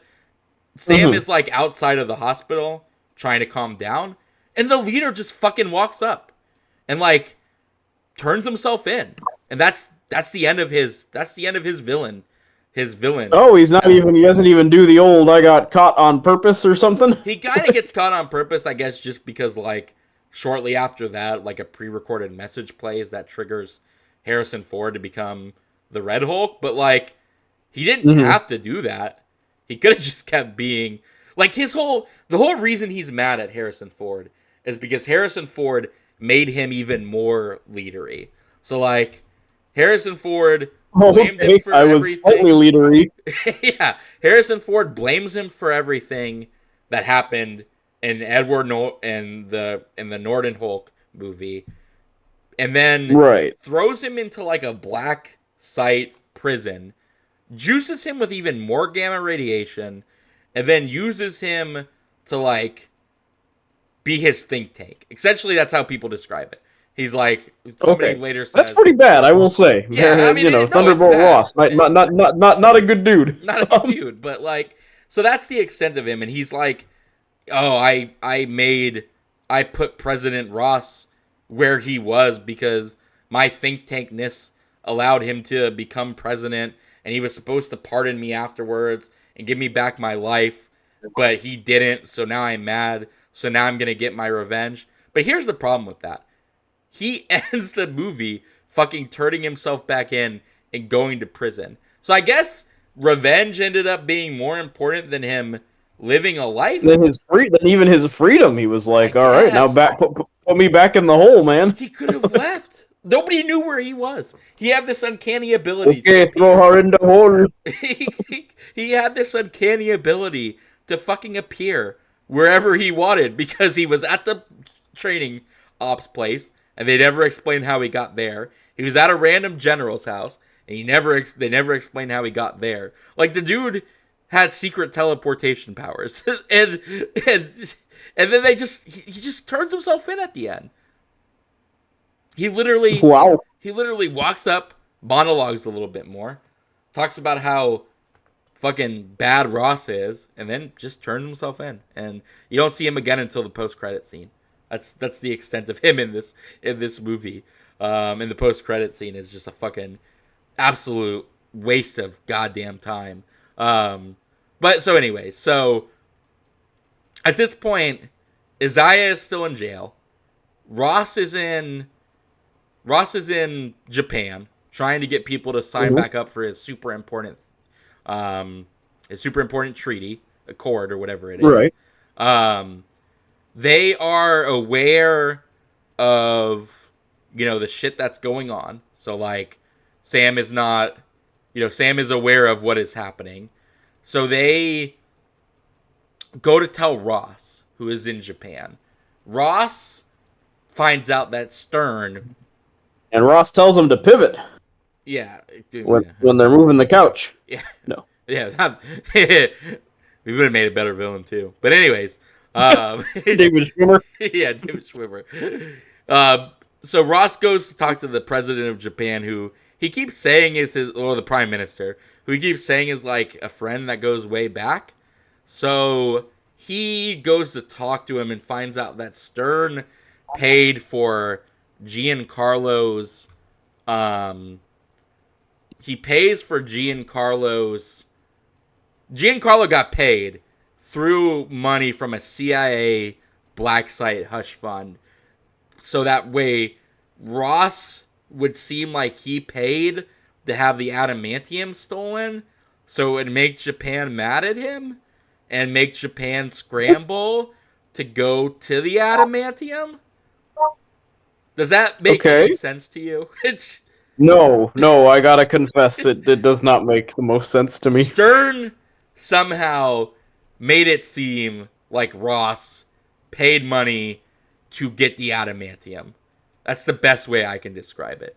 Because the Prime Minister of Japan pulls out like this file and says, "I should have known that you would have done this." So Stern frames Ross into, like, so that the Japanese think he's acquiring adamantium in a crooked way? Yeah, I guess? instead of doing the big treaty he has spent all fucking movie talking about. Right. So he's not actually a bad dude. I mean, he is a bad dude, but he's actually genuinely trying to do the together thing. That's not a fake front on Ross's part in this movie. I guess, but only because he seems to really think it'll get Betty back. Because, like, whenever he talks about it, he's like, I gotta make sure Betty knows I've changed. I've gotta make sure she understands that I'm not that person anymore. Like, again, it's important to him. It's not important to anybody else in the movie or the movie itself.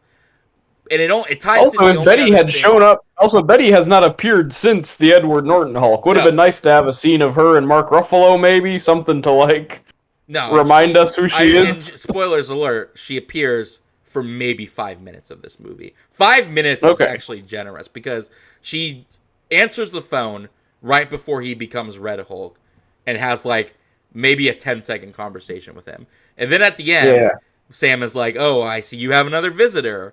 And it pops up, and it's Liv Tyler, and she's like, "Hi, Dad," and we can talk now, and let's try and. No, she says, "Hi, Dad," just like in Armageddon when he finds her sleeping with Ben Affleck. Oh God, just the idea of that. But yeah, so she's in it for me. 5 minutes is generous. Like she literally is not in this. She's not in this movie enough to matter, and like. The only reason it's Liv Tyler is because at one point in Ross's office, you see young Liv Tyler pictures, and like, so you're like, oh yeah, that's Liv Tyler, that's that person. But like, even Jamie was like, if I had not saw that picture, I don't know if I would have recognized her because it's clearly like a CGI set. Like she's got bars in front of her. Like it is the most ass-ended cameo. Maybe she wasn't in it even. Maybe she's an AI creation. She could have been. Like I would not have been surprised if she was. Like, but that's the extent of her. But like again, so Ross is like, "Oh, I can't believe you were so naive to believe that this is me, even though this file looks very important and official." The Japanese Prime Minister is like, "You just need to get out of here. I'm gonna make a run for the adamantium." And Ross, because he's, a wartime guy and he's got anger issues and he's all around because he's slowly becoming Red Hulk, he decides, he gets into it's funny because they take him back to a hotel. The most like fucking the Hilton, but in Japan looking hotel I've ever seen. Like it looks so fucking bare bones and so devoid of any kind of like personal touch. That I was just like, man, did they just go to the airport and like rent out a room? Was that where they shot this scene at? So Ross is in there. For some reason, it's like two aides and Sam's special friend, who again is important enough to be like with Ross at every moment. He's making important decisions, but who she is and like what her qualifications are, none of that matters. So the movie doesn't bother to explain it, but she's in there and two of his like random aides are in there, and he's like, again, this movie does a lot of like, oh, Ross is a terrible president, because what it amounts to is it's just him kind of walking around in the room and pacing and just making a series of that's just kind of what he does for like 10 minutes. And then finally he slams his fist against the marble the marble countertop, and it cracks. And then he gets The up. the Marvel Comics countertop. Yeah, and he gets up with a determined expression on his face and Whoa. tells the fleet to make a run for Adamantium Island. And then the Sam Wilson girl is like, "This is a bad idea."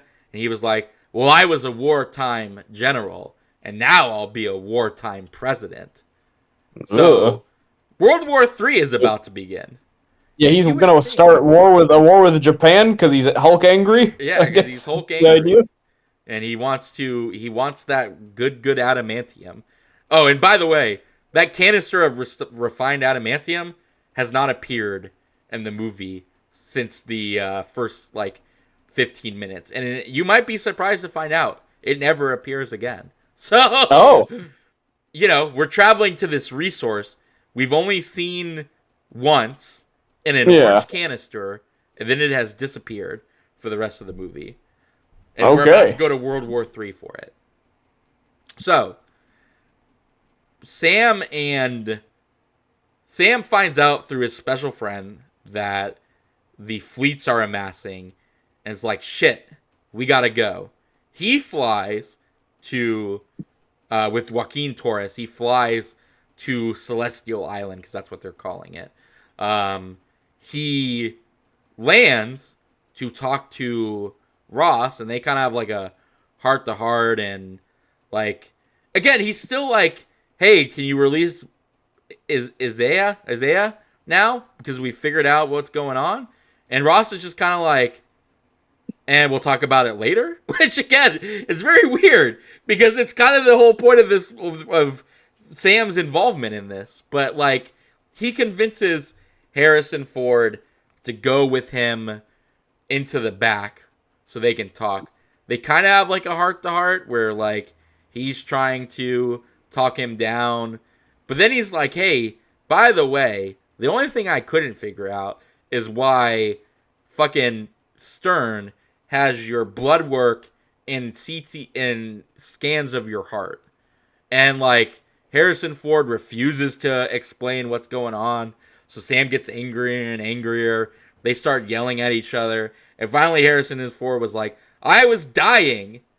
So apparently something was going on with his heart that was bad enough that it was killing him, but vague enough that no one could figure out what was going on with his heart. I would think maybe it's because he's 80 fucking years old, but I guess he didn't. I guess there was something even more mysterious going on with his heart, because the only person who could figure out how to fix it was, you guessed it, the leader, who gave him the pills. And then Sam is like, well, clearly you didn't want to give him back his life because you still needed the pills. But my question is, why couldn't you just have given him a fucking cushy government job? Like, the point of this movie seems to be that Stern, the only reason any of this happens is because Harrison Ford basically negged on a deal to give Stern his life back. But like, there's no indication that like Stern didn't want to do what he was doing, or like didn't want to help. Like, we see videos of Stern pre the leader in a college course, like talking about like pushing boundaries and like clearly enjoying doing science. There's no real reason why they didn't give him back his life. Like, does that make sense? Like, it's not explained well enough, like, why. He's just, I guess because he's a jerk. That's Thunderbolt Ross. Yeah, Like, it's literally the only reason. It's just like, oh, he was a jerk and I didn't want to give up my magic staying alive pill, so I didn't pardon this guy even though that was all he asked for, and like give him $1 million to be a cushy government and a cushy government job. And like, they imply, I guess, that they framed him for everything that was going on in the Edward Norton Hulk movie, but like, right. nobody has ever talked about the destruction of of whatever that block was in the MCU. So do people really care if he's like, nobody knew he was in prison to begin with. So like, does anybody really care if Harrison Ford's like, I pardon this dude? You know what I mean? Like it doesn't make any sense. Is I guess what I'm trying to ultimately say. Yeah, it's fairly nonsensical. I agree, and it's calling back a movie that was fairly inconsequential as MCU movies go. Yes, because it doesn't even. It's not technically even part of the. I mean, it is and it isn't. It's basically. It's. I mean, I guess it is now because like this movie, fucking that movie has to happen for this movie to exist. But Yeah, and of course, Tony Stark shows up at the end. yeah, and that's the only other thing. But so he finally admits that he was dying and that he needed the special pills in order to stay alive, and that's why he didn't let off whatchamacallit, blah blah blah blah blah, all that good stuff. So he still like refuse Sam finally gets him to like see reason and go back up to go talk to the Japan person and like try and calm things down instead of going to war. Well, wouldn't you know, but our old friend Stern has arranged for some This of guy his is still hanging out. Jesus, I guess he's the main villain of this movie. he kind of is, but like he doesn't do anything. I mean, he does a lot, but he does a lot while he's basically just making phone calls. And like that's the extent of what he does. So basically he makes the flashy Mr. Blue thing happen to two people flying the jets, and they start attacking the Japanese. So American jets, they get brainwashed. They start attacking the Japanese and trying to push the conflict down. So Joaquin Torres and Sam go fly out to kind of take care of the jets, while Harrison Ford tries to talk down the Japan Prime Minister. He gets him on a Skype call, basically, and is like, hey, we need to stop doing this. We're being framed. But then, like, so the point of contention is that Harrison Ford still refuses to say it was the leader. Says, like, the Japanese Prime Minister is like, well, who's pulling our strings then? And Harrison Ford just kind of goes, and the Japanese Prime Minister goes, that's what I thought. And then he hangs up. But, like, Whoa. what would saying the leader's name do anyways in that situation? Do you think the Japanese Prime Minister knew about the leader? Knows who Samuel Stern is? Probably not. Was that the intention? Like, oh, it's that dastardly Samuel Storms. And then maybe the Japanese Prime Minister would have gone, oh, I remember that guy. I mean, at this point, you've had fucking aliens. You've had fucking conquering Asgardian gods. You've had all sorts of stuff show up. I don't think There's a lot of bigger threats out there than the leader at this point in the MCU. I feel like he would not be he wouldn't be a household name necessarily. When they do a crisis intervention and they're like, okay, these are the known threats that we have to be worried about, I'm pretty sure the leader is not listed in those known threats. I don't even think he's on the FBI's most wanted page, if you want me to be honest. But so basically, because Harrison Ford refuses to admit that the leader is responsible for everything, the Japanese Prime Minister is like, continue the attack. So Sam has to deal with both the Japanese ships and also the American ships. He saves the day. There's a lot of like really cool. Again, it's not the action sequences are really not bad. There's a lot of cool stuff. They like shoot out the glass to like get the people to parachute out, and like there's the bit I mentioned earlier where Red Ring grabs the shield because Sam is getting like gunned by jets, and like so he protects them. There's a lot of cool stuff like that. While that's happening, the leader sneaks into a unknown general's house and kills him and his wife. I guess he knew the general because like the general, he opens the door and he's like, General, can I borrow your phone? And the general's just like, Stern! And then it just cuts to him going bang bang, and you assuming that he shoots the people. You see him dead earlier. So he steals bang, my man shot me down. Yeah, he steals the general's phone, I assume, so he can place a private call to Ross. And then he starts to egg Ross on. And this is probably the best scene with the leader because he's really like trying to get Ross to come, for lack of a better term. to come into the Red Hulk. Like, it's some real like 11th hour. My mom's coming in, so I gotta get this phone sex wrapped up kind of shit because like it keeps cutting to Harrison Ford walks out because he's starting to have his like breathing, his red hulkiness is starting to happen, and like Stern is still on the call and he's like, I'm destroying your legacy right now. People are literally fighting over the thing that you were trying to accomplish. I'm fucking up your whole entire legacy. Betty's gonna be so mad at you. And like, that's the level of like hate fucking that's going on this phone call. While Ross is trying to calm down and he's slowly starting to get red. His eyes are glowing. He crushes a pipe. And Stern is just still going on. Meanwhile, Sam and Joaquin are really struggling to finish the flights. Like, you would, with what I've told you so far, you would think that this is like the final act, right? Like, yeah, this sounds like we're ramping up. He's gonna turn into a Hulk. He's gonna turn into a Hulk. You couldn't get like a better like final area than like two ships about to go. Like, this is fucking X-Men. It's the X-Men. It's X-Men First Class all over again, right? Two people are about to... The missiles are happening. Two countries are about to go to war. World War III is about to start. You got a fucking president that's getting hate fucked into becoming the Red Hulk. Like, you would think that this is where the movie would ultimately... Yeah, Sam Stern is talking dirty to him. Yeah, Sam Stern is doing some fucking amazing... Some major talking dirty to him. So you would think this is where, like, the movie is gonna end. So... Joaquin Torres gets like he gets a little too big for his britches. He gets close to one of the missiles. It blows up, so he goes down. So he's dead and gone. He's not coming back. Definitely dead and gone. He's not coming back. Sam wants to go get him, but like somehow the Israeli Black Widow girl has made it to the fleet as well on a helicopter. Even though I would imagine that the Falcon and Captain America suits are jets.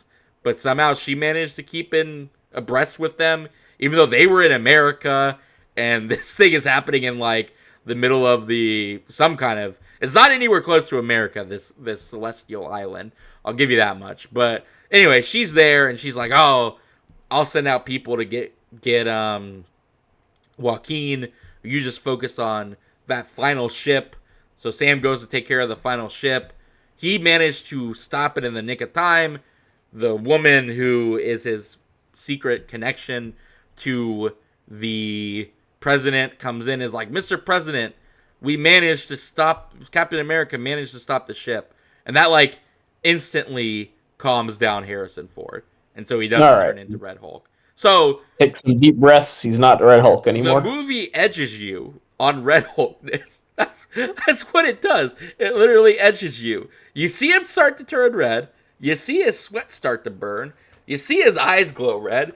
And then somebody walks in and goes, "Oh, Mr. President, that issue's been fixed." And he just takes a deep breath. And he takes and he's off. Like, "Oh boy." Yeah, he takes off the headset that Stern was talking to him on, and he throws it away. And then it cuts to Stern, and Stern does that little, like, the Darth Vader, "No!" Yeah, he's like, "Curse is foiled again. I didn't piss him off like I wanted to. I didn't get him to turn into the Red Hulk, and I'm real sad about that." And that's how all that fucking conflict ends right then and there. That is the ending of what you would have thought would have been the final act of this movie. But there is still more movie. There is still more movie to come, David. So they find Joaquin. They get him back to America. He's in a fucking hospital being treated. His heart is like bad or something. Sam is all mad. And who else would walk in but one James Bucky Barnes? He looks like he fucking just came off of The Apprentice. Like, it is not a good. Yeah. Like, if you look at him in the Thunderbolts trailer, he looks pretty good. He does not look fucking good in this movie. He needs to shave. He looks like he's in between workouts. Like, you know how they have. Yeah, he's not come back from Trump yet. Yeah, like he's not come back from Trump yet. He looks whatever he did to his body to play Donald Trump. He is still like transitioning out of it. He looks old as fuck, man. It is like it is crazy. And come to find out, so he goes like, "Oh, I would stay longer." He and Sam have a talk. Sam's like, "Oh, Steve made a mistake giving me the fucking shield. Steve made a mistake. I made a mistake not taking the serum. I forgot that he had a chance to take the serum in Captain America or Falcon and Winter Soldier, but apparently that was a thing and he chose not to take it, and then he was Yeah, I vaguely remember that. He yeah, was and he's like, like, "Nah, "Oh, I should have taken it." And I Falcon don't need molded plastic to improve my physique. Pure West." Yeah, and Bucky's like, "No, you made the right decision." He is like, "Steve was above us, but you give people something to aspire to be." It's not a bad conversation, but like I guess. it's very like I thought we already did this in Falcon and Winter Soldier. Like, I think didn't they so have a too. talk where he was like, "Oh, you're the right man for the shield," and like that was kind of a thing that they already reached. Yeah, I sure. Yeah, I'll take your word for it. That kind of Sam sounds right. I kind of remember Anthony that in Mackie in the. an interview was like, "Oh, this is kind of like his Rocky movie where he's got to prove himself as worthy of the shield." And I guess that's kind of a theme in this movie, but I don't know.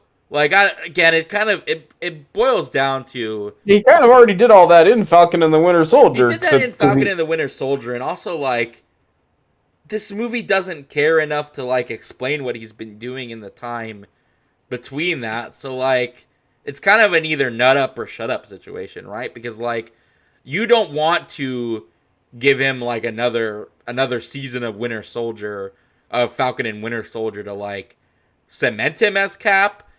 You can't use this movie to cement him as Cap because like too much is happening already. So it's kind of like, it's just like, well, I mean, you are Captain America now, man. I've been watching you be Captain America for like a fucking hour. So hearing you talk about how you don't feel worthy to be Captain America is kind of like it's just kind of there. Like I don't hate it, I don't love it, but like can we get on with it at this point? You know what I Yeah, mean? yeah. Especially because Steve was always like Captain America: First Avenger isn't really about Steve, being worried about him not being Captain America. It's about everybody else kind of thinking that he shouldn't be Captain America and him being like, no, I am Captain America. Like, I kind of wish he had the same confidence. I guess is kind of one of the things that this Captain America is missing.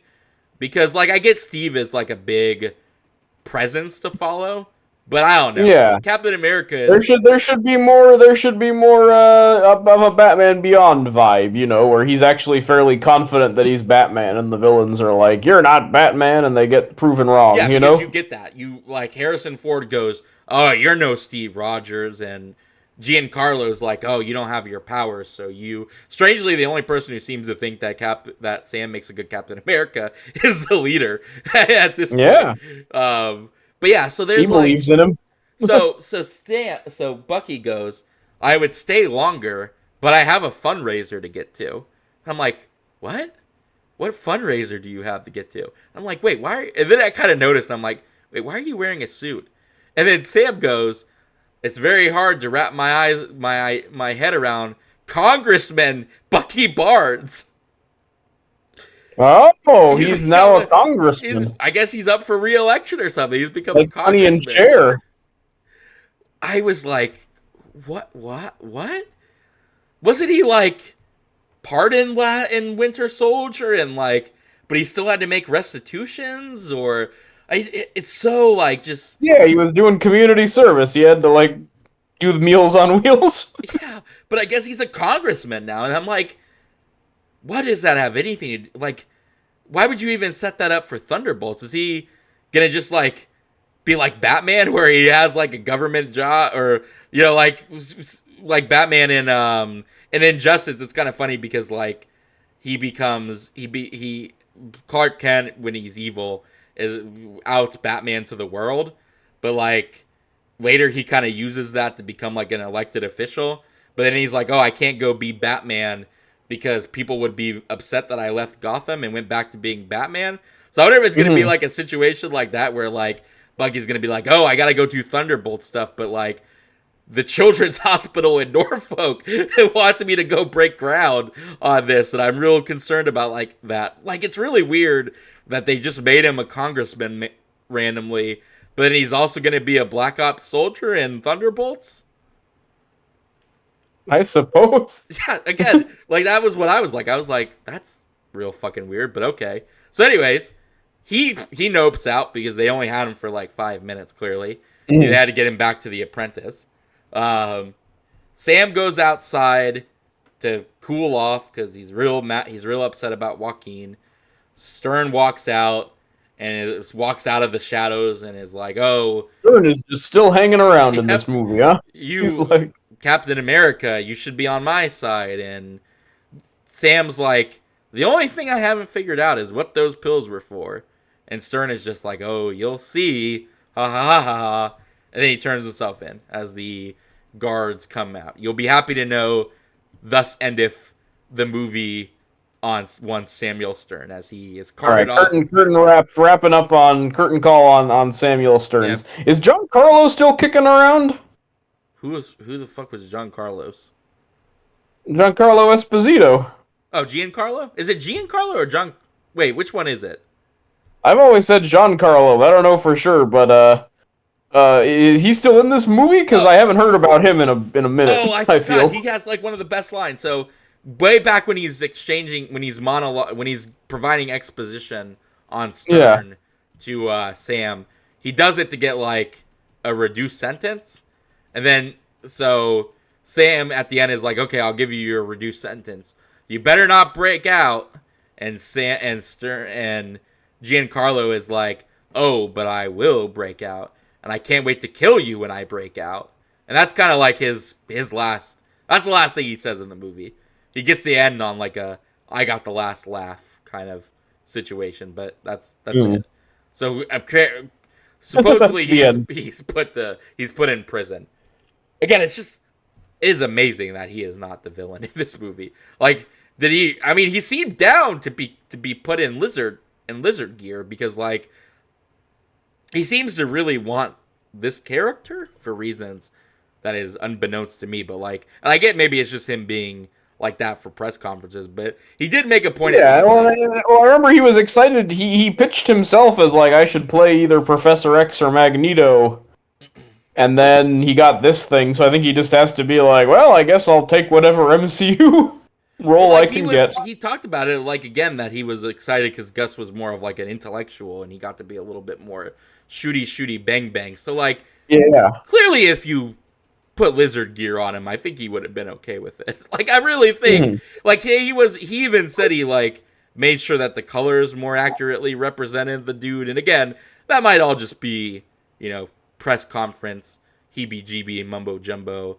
I'm talking it up. But like, I don't know, he seemed like he was excited about shit. So maybe you just lean into the actor's excitement and find a movie around that. Because again, Samuel Stern he's kind of good in the movie, but he's not in it enough to be good. And he's also not really the villain he's both the villain and not the villain of the movie. Because so many things in this movie are essentially half-assed, or like the barest of things are given to it. So Giancarlo's in prison. The crisis has been averted. Harrison Ford is back at the White House, and he gets an idea to go have a press conference in the Rose Garden. So he's there. Immediately, the fact that he's a terrible president comes back because everybody's like, because Stern turns himself in and starts blabbing to everybody how he was secretly a government whistleblower or think tank or whatever the fuck they were doing with him. They start asking him questions. Oh, did you give these guys black ops? Blah, blah, blah, blah, blah.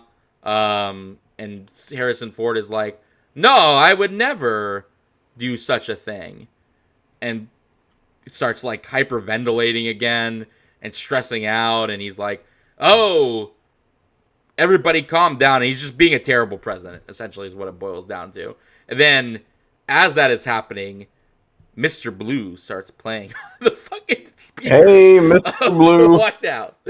And Stern starts monologuing again because even though he's technically supposed to be out of the movie, he's also not out of the movie because they have him do one Yeah, I thought last. that was a rap on Samuel No, Stearns. they You have him do. deceived me.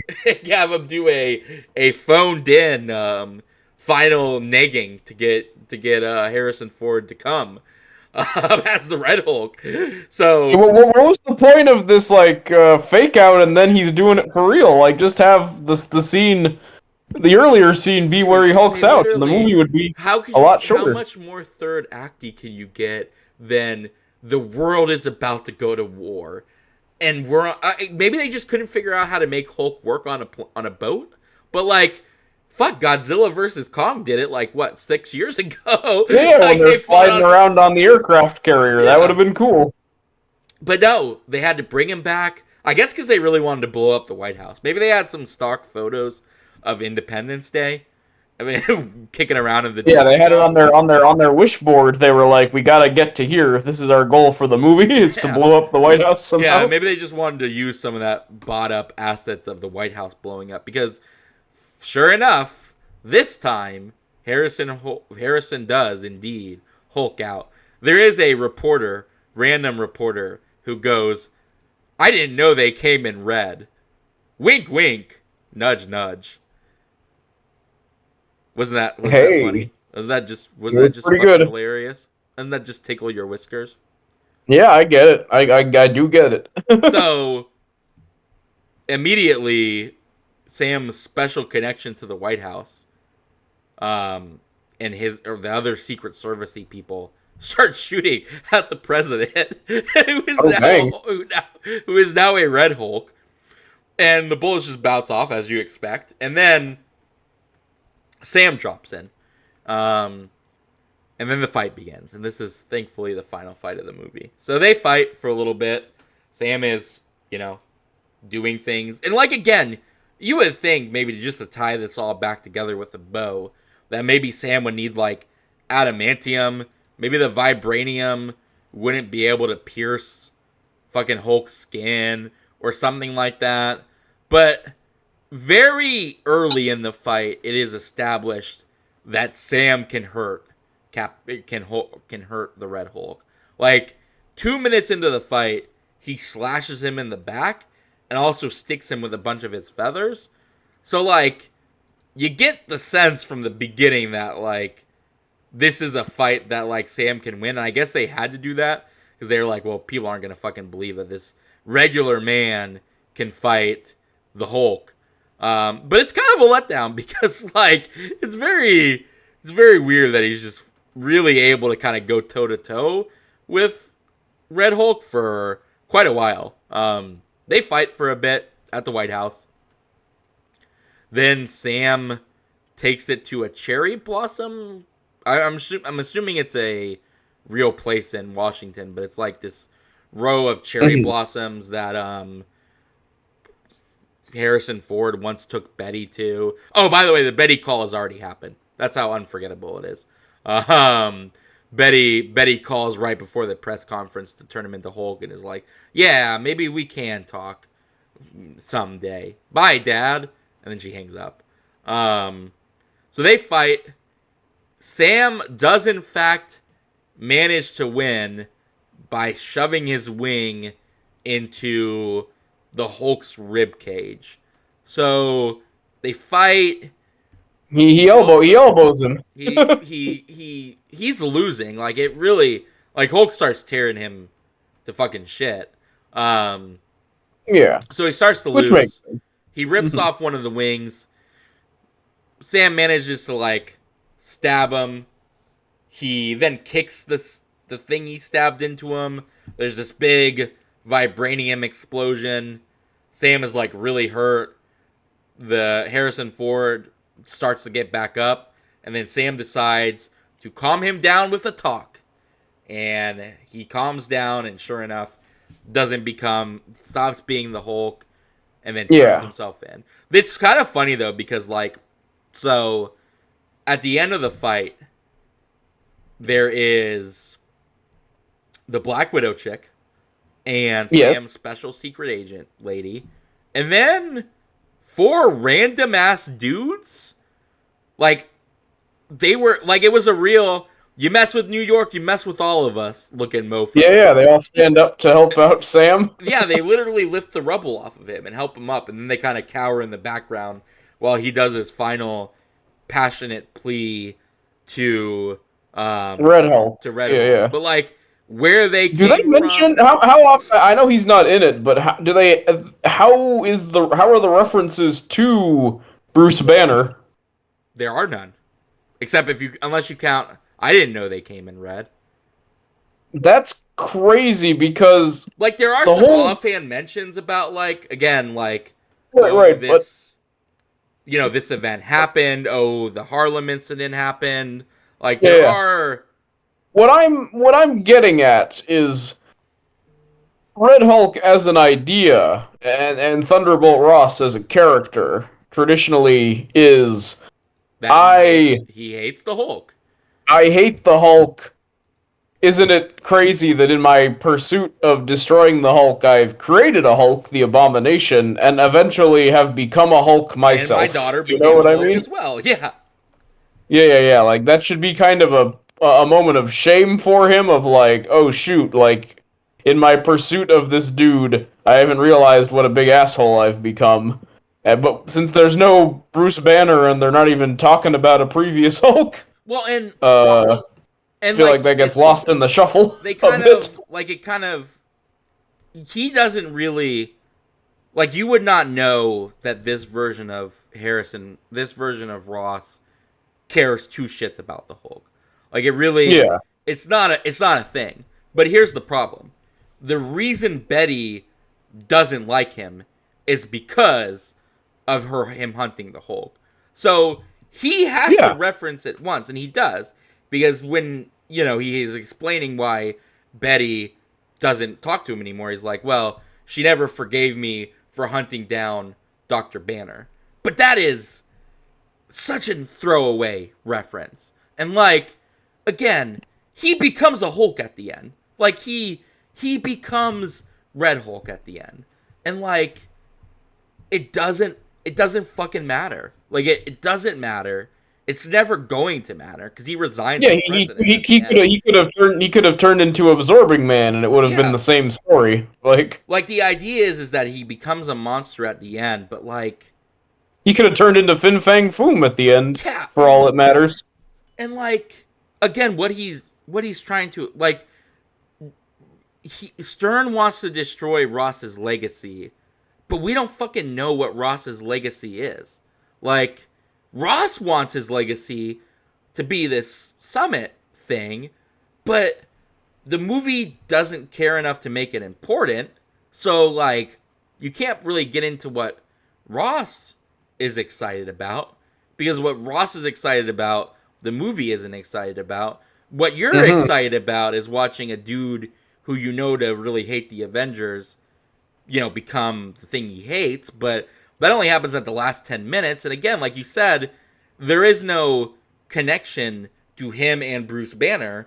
So what the fuck do you care about it? Like it, and like you said, that's the point of the Red Hulk. The point of the Red Hulk is that Ross really fucking hates Bruce Banner and really also wants Bruce Banner as well. And in his pursuit of that, becomes a Hulk himself. To remove all of that and just kind of make it, oh, well, Stern wanted him to become a monster, so he became a monster at the end.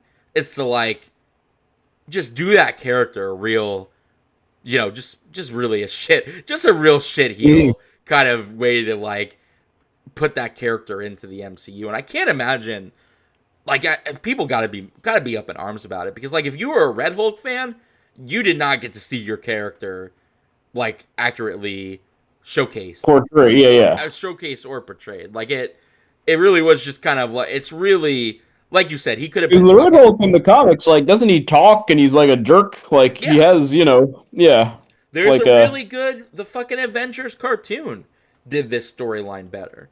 Where like, it's a mystery who is the Red Hulk, and like, when he's on the screen, he's really mad. He's smart. He can talk, and he's really living up being the Red Hulk, and like he's having a good time. And this, it's just Harrison Ford losing control for like 10 minutes so they can have a fight, and then of all people, I really thought Betty would show up. Like I thought that was gonna be the stinger was gonna be like Betty coming down to talk her dad down. But like they don't even do that. Like it literally is just Sam giving him a kind of speech at the end and him being like, "Oh, all right." And he does talk about Betty and like Harrison Ford looks at all, or CGI Harrison Ford looks at all the roses. Yeah, it looks real And like sad because he yeah, it looks remembers, real but yeah, sad. all that stuff. He starts to calm down, but like again, it's not like you couldn't even get Liv Tyler to like step out of a helicopter and be like, "Father, no, don't do it. We can be better." Blah blah blah blah blah. Like you couldn't even fucking get that. No, couldn't even do that. Which again, yeah, the bare minimum would at least be like, well, if Bruce Banner's not involved, at least you should have Betty be the one to talk him down or something, you know. But Like Liv Tyler might not actually have ever shown up to set. I still am conspiracy theorying that she's not in the movie. it might very well be. They might have Luke Skywalker that shit because we know they're capable of it. Yeah, yeah. So Ross goes to jail. He resigns as president, but because he did the right thing, this treaty goes through. So like they call it the Ross Accords. It's so fucking weird. Like he's in prison. Sam goes to visit him. It's like maybe we can start to see eye to eye. I really wish the Goofy movie song came on, but it didn't. But he was like, maybe we can see eye to eye. And oh, wouldn't you know, because you did the right thing, the Accord thing that you wanted got passed through. And he calls it like the Japanese Ross Accord or something. But like again, Sam only seems to be saying it to make Harrison Ford feel better. And like he's not like, oh, this is a great thing. Like this is amazing. I can't believe we got this. Like it's just kind of like, oh, the thing you were trying to accomplish the whole movie, guess what? You did it. 2 thumbs up. Yeah. You did all right, man. Yeah, you did all right, man. It is funny. Ross goes to the raft, which was a nice little touch. That little prison that's in the middle of nowhere in the fucking ocean still exists. I don't know who's inside of it besides Ross and the leader, but hey, it's still there. So Oh, they're starting to fill it up. I'm sure as phase 5 goes on, we'll start putting more people in that raft, maybe. So he goes, oh, you have another visitor. Liv Tyler comes up. And then he goes to visit Joaquin Torres. They have another heart to heart where they talk about the mantle, and like Joaquin Torres is like, oh, I always wanted to be you, Falcon. I didn't want to be Captain America or Thor or anybody else. I wanted to be you specifically. And Sam is like, well, you can still be me because guess what? I think starting the Avengers is a good idea. That is where the movie ends. The only other thing that happens is that Isaiah gets out of prison, and the Black Widow girl helps him get out of prison, and they have like a little heart to heart, and then he kind of leaves, and then it ends with, like I said, Joaquin Torres being like given kind of an invitation to join the Avengers, but we'll see. I mean, at this point, who knows who's going to be on that roster? I kind of more expect him to be in Young Avengers, maybe. Right. But that's where the movie ends, except for that post-credit scene, which, again, is the biggest fuck you of this whole movie. I think there's a lot of fuck yous. I think anything Harrison Ford's this doing, one you're gonna have to end on your greatest rant, because let the listeners know what the problem with this post-credit scene is. I'm gonna boil down again why this movie has good scenes. I really think it, like, one of the reviews you posted where the guy was like, this is a real, like, some of these scenes are some of the best, not maybe maybe the best in the MCU, but some of these scenes are really good. But like a lot of this movie you could just look up in between Candy Crush downloads and you wouldn't be fucking missing anything. That 100%. Like anything with Giancarlo is good. Sam is not bad. The action is well choreographed. The problem is that it's so fucking stupid why Harrison Ford is in this movie, what the conflict between Harrison Ford and Sam Wilson is. The fucking adamantium thing is just absolutely bonkers. And they gaslight you with a third act that is 10 times, that at least visually is 10 times more interesting than the fucking third act you get. Because then the cherry blossom fight whatever. The cherry blossom fight. Why the fuck is Red Hulk not a fucking Red Hulk on that ship? Why isn't he jumping in between carriers, destroying things as fucking Falcon races around trying to hurt him? That should be where technically Joaquin Torres should get fucking hurt by the Hulk. Like, Ross should have that blood on his hands, because then at the very least you have a reason for Sam to be mad at him, besides just, oh, you refuse to stop my friend, you refuse to release my friend from something he clearly didn't do. But we don't really talk about that enough because we're not in the same room enough. Like, it's just, I don't know if it's reshoots, I don't know if it's what it is, but like, so much of this movie is just jigsaw fucking slapped together. Like, it's not even boring. Madam Web, you looked at it and you were like, why the hell did you make these choices? Like, it was just bonkers insane, the choices they made. This feels more like, why did you cut these 3 movies that you had? Why did you cut them and piece them together the way that you fucking cut them and piece them together? Because, like, again, the treaty is not important, but it is important. The past between Ross and Falcon is show not tell, or tell not show, and you have at least one capable villain. I do think the leader is good-ish in this movie, but like, they didn't fucking, I guess they just didn't know what to do with him at the end of the day. Yeah, so like, he just talks on a phone trying to get Harrison Ford to Hulk out, just trying to goad him with the phone sex talk. Yeah, and keeps talking about probabilities, like, oh, you had a 90% chance of doing this, you had an 80% chance of doing this, blah, blah, blah, blah, blah.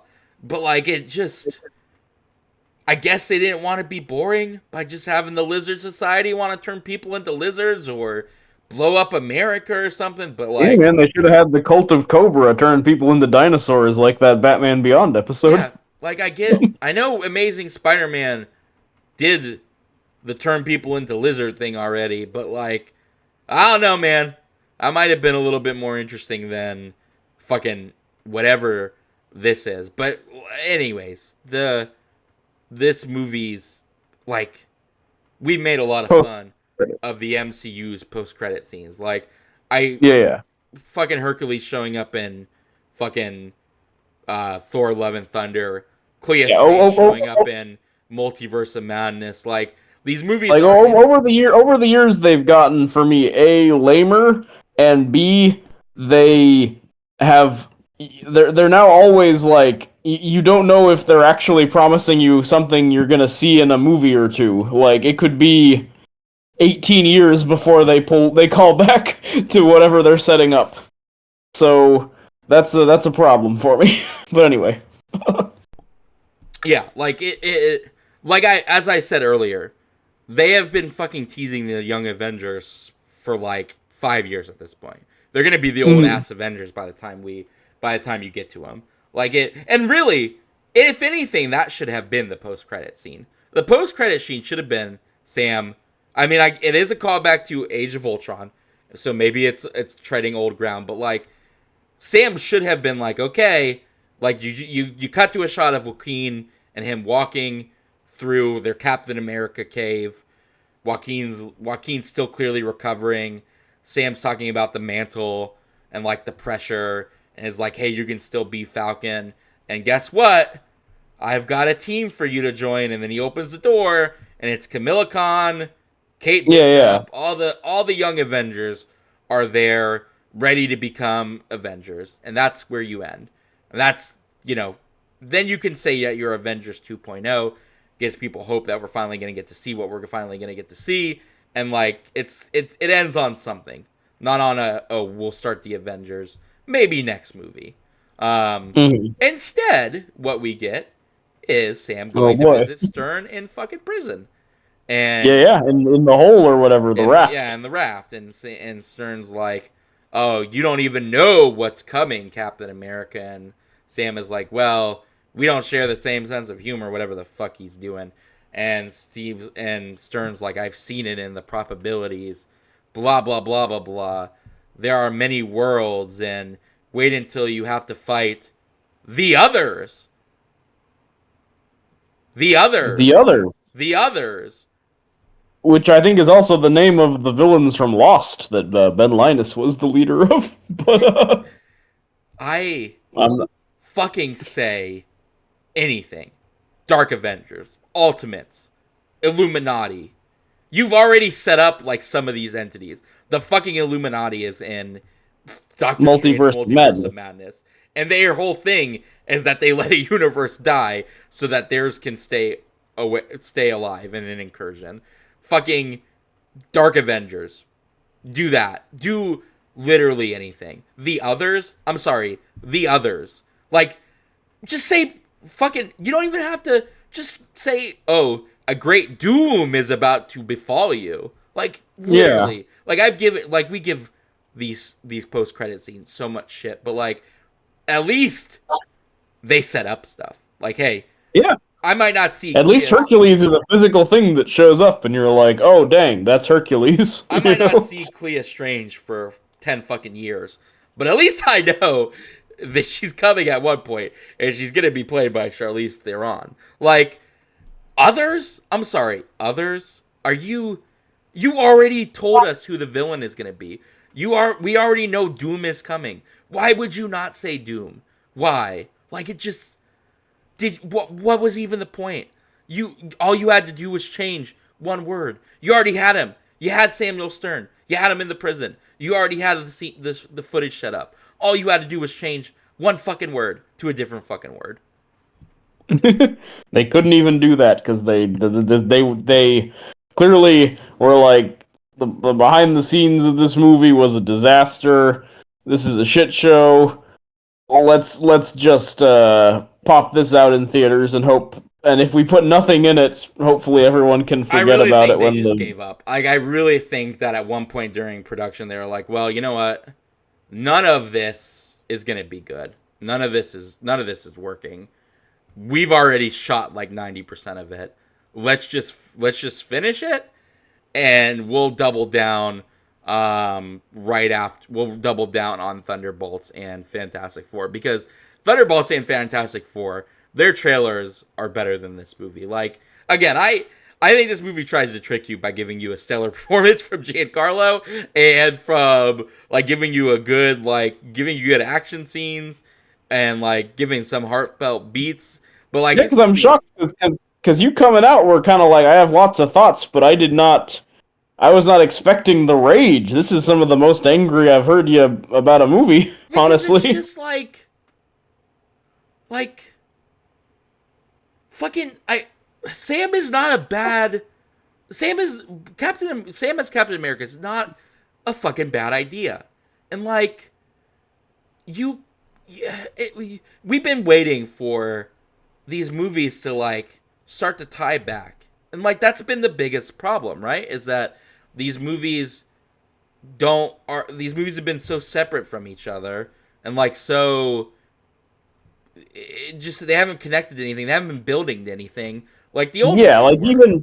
like even before the Kang stuff imploded, like I was like, man, Phase 4 is really weakly connecting everything together. There's no like sense of forward momentum or what this is building to, like, you know, as opposed to the Thanos stuff where it was like, okay, at the end of each credit, like we're getting more of these Infinity Stones, etc. You know, Yeah, you knew what the arc of this was gonna be, whereas yeah, I think as soon as they started introducing the Disney Plus shows, I think it just got like so unwieldy, and I also think they got very smug and complacent because they're like, we're no, fucking enormous, we're always 100%. going to be big. We don't even have to sell people on like what the thrust of this phase is going to be anymore.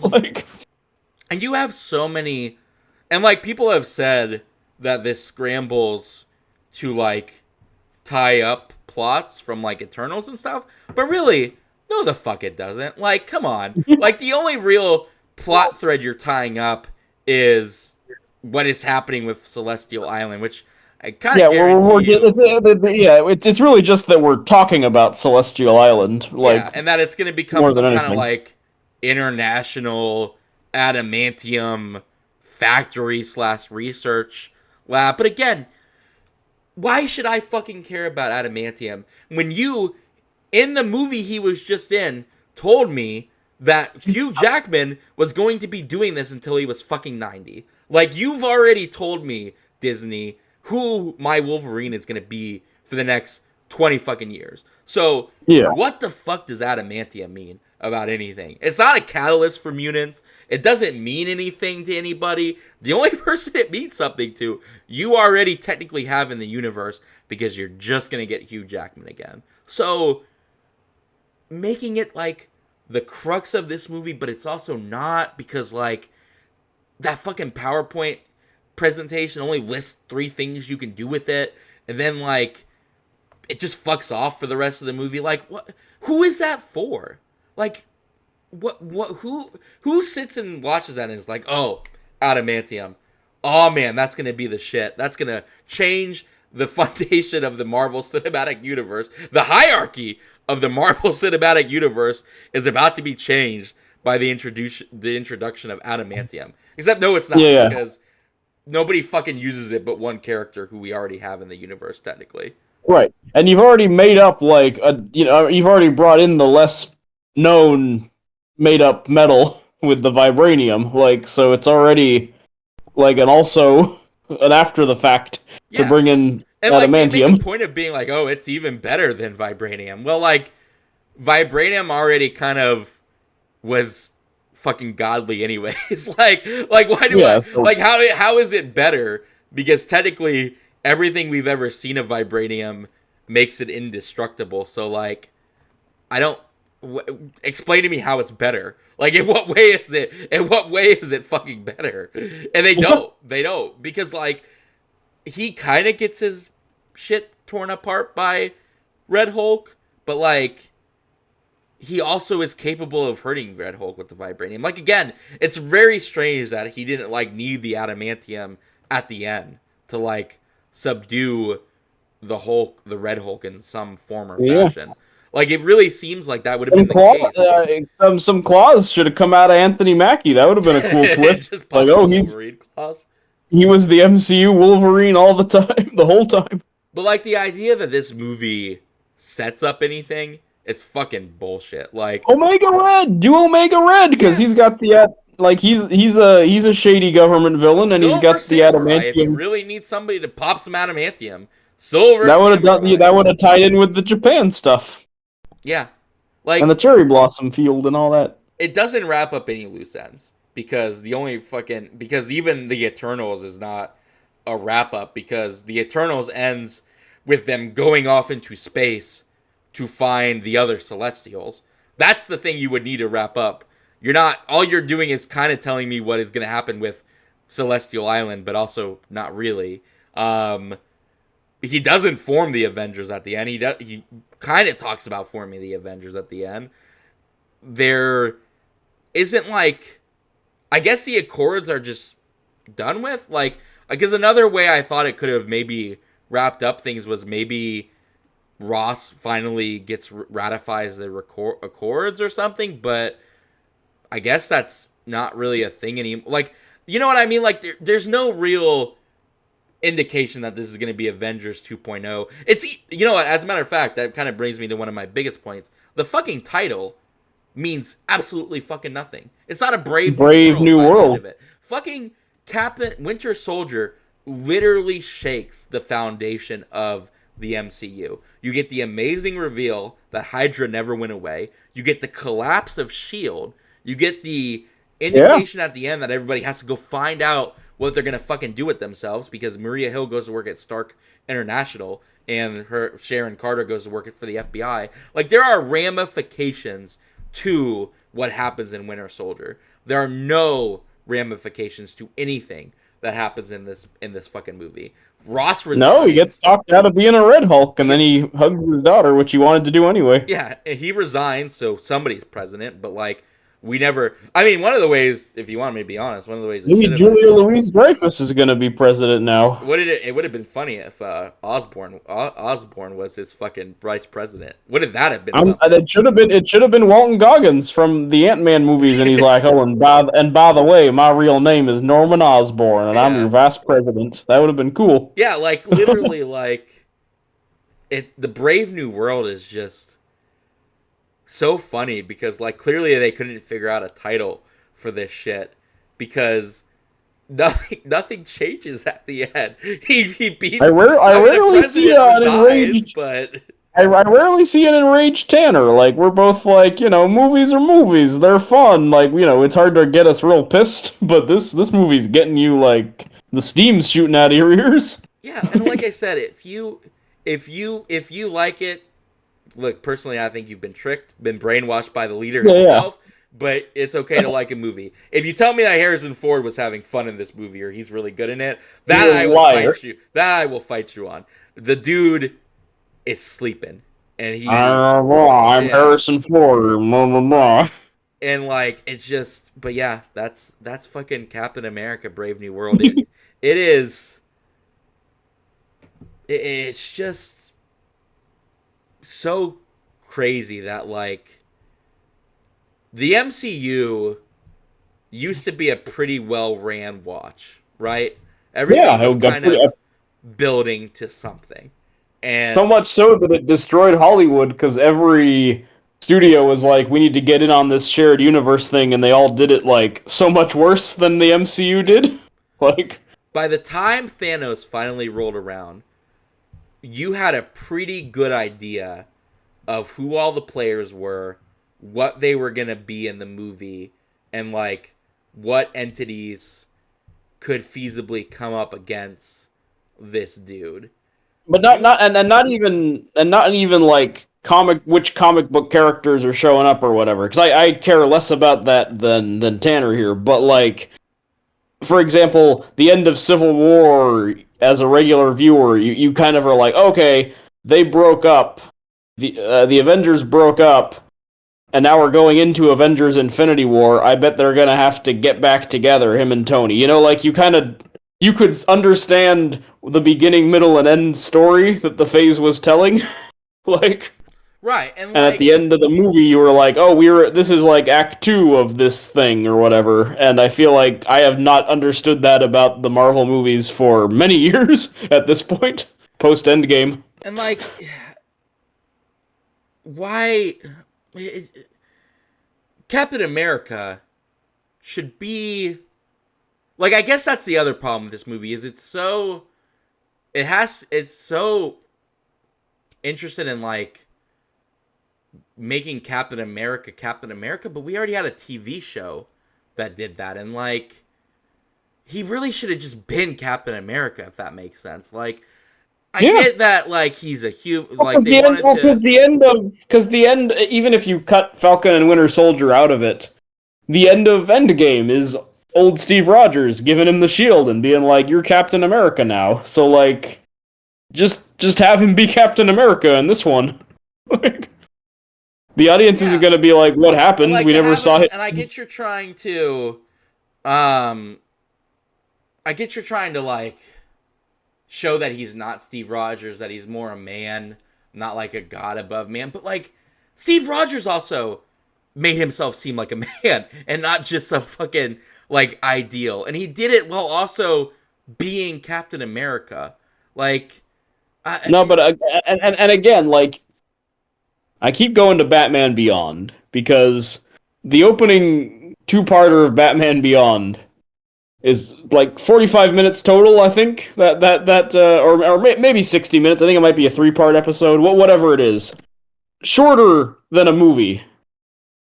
And by the end of that opening story, Terry is fighting the villain in the suit, and the suit says like, and the bad guy says, "You're some clown who thinks he's Batman," and Terry goes, "I am Batman." So in like less than an hour, we already got through all of the like, "Am I Batman or not?" It just jumped right to the right to the meat and potatoes. And again, it seems like, if once a guy Sam seems like a kind of dude who once he decides to do something, he kind of commits to it. And like, I guess that's the other problem. Like, he commits to it at the end of the TV show.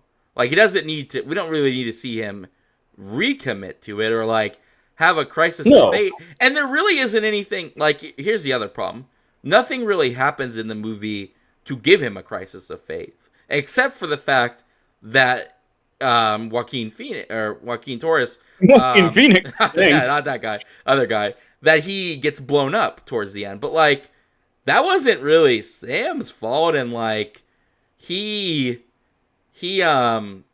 tells Falcon not to do what Falcon does to get exploded. Like, so like, it's not really.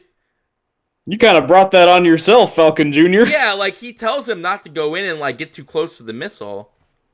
He flies too close to the sun like Icarus. Yeah, like he literally makes a mistake, a rookie mistake, and Sam is like, "Oh, I feel out of my depth. I should have taken the out of my depth. I should have taken the serum.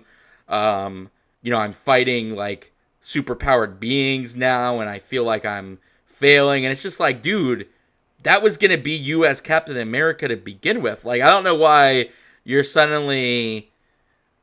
I should have taken steroids, man. Yeah, it's really, and like, to have Bucky have to be like, "Oh, you got this." Like, they already did that conversation too. There was a whole montage of them working on a fishing boat and like having a heart to heart. Like, I don't like, again, it's just make him fucking Captain America. Because now he's got to go into like, because what? There's First Steps, there's Thunderbolts. And then I actually don't know what is the MCU docket at this point. Like, how close are we to another Avengers? I'm gonna bring this up just to see. This became a full-length episode, but I don't mind because this is the airing of grievances about the Marvel. Because we've been in Sonyverse, but we're talking about Marvel proper now and the issues we're having. So after this, it is going to be Thunderbolts. And then Fantastic Four, that's the only two movies coming out this year. Yep. In 2026. But that's going to be, whatever that's going to be. Well, what in between? There's Daredevil. Daredevil's coming out. Oh, yeah, the new Daredevil season. 2026, it's Avengers Doomsday and Spider-Man No Way Home sequel. So we're jumping. We're getting Fantastic Four First Steps. Yeah. Thunderbolts. And then the next movie is going to be Avengers Doomsday? Yeah, there is nothing listed in between those. We are we're at the end of this phase, I guess, because we're jumping into Avengers. Why? Like, I don't like this movie. It's fucking named Brave New World. Why does it end and lead into Avengers Doomsday with literally nothing fucking set up? Like, that is so astounding. Like, you basically have 3 movies to fucking turn an entire fucking universe around to point at another villain because you can't use the villain you have been setting up, even though you've been doing a fucking shitty ass job of setting it up, and it could literally well, it wasn't great to begin with, but even that you have to now double course correct. You have to course correct all this shit, and you make a fucking nothing of a movie that like doesn't do anything for your world. It leaves it in the exact same fucking place it was in fucking before it, and that's it. That's it, man. Because Fantastic Four First Steps can't really set up Doomsday because they have to get to the fucking universe because they're going to be from a different universe. So like, Fantastic Four First Steps is only to get the Fantastic Four to this universe. Thunderbolts, I guess, can do some of the legwork, but like, you can't tell me the Thunderbolts are going to be the Avengers. Like, that movie isn't going to that movie isn't going to end with like Sam rocketing down and being like, okay, I guess you can be Avengers. Like, there's no way that's going to happen, because then it would just be called like the Dark Avengers or some shit. It's literally called the Thunderbolts. They're going to be the Thunderbolts in Doomsday, you would presume, right? Yeah. You would think. Yeah, I don't think the Thunderbolts are gonna carry us into Doomsday per se. Um, So, like, I guess a major component of Doomsday is going to be them having to run around and, like, become Avengers, but surely yeah, there's because not enough there's not enough time this in this there. is this is so Thunderbolts. I didn't realize is the last film of Phase 5. Oh. Like, what a crazy. So, like, Phase 3 ended with Endgame, and then Far From Home is the last film of that series. Right. So, like, that locks it up. Like, the multiverse saga, as they're calling it, which is phases 4, 5, and 6. Here's what's happened so far.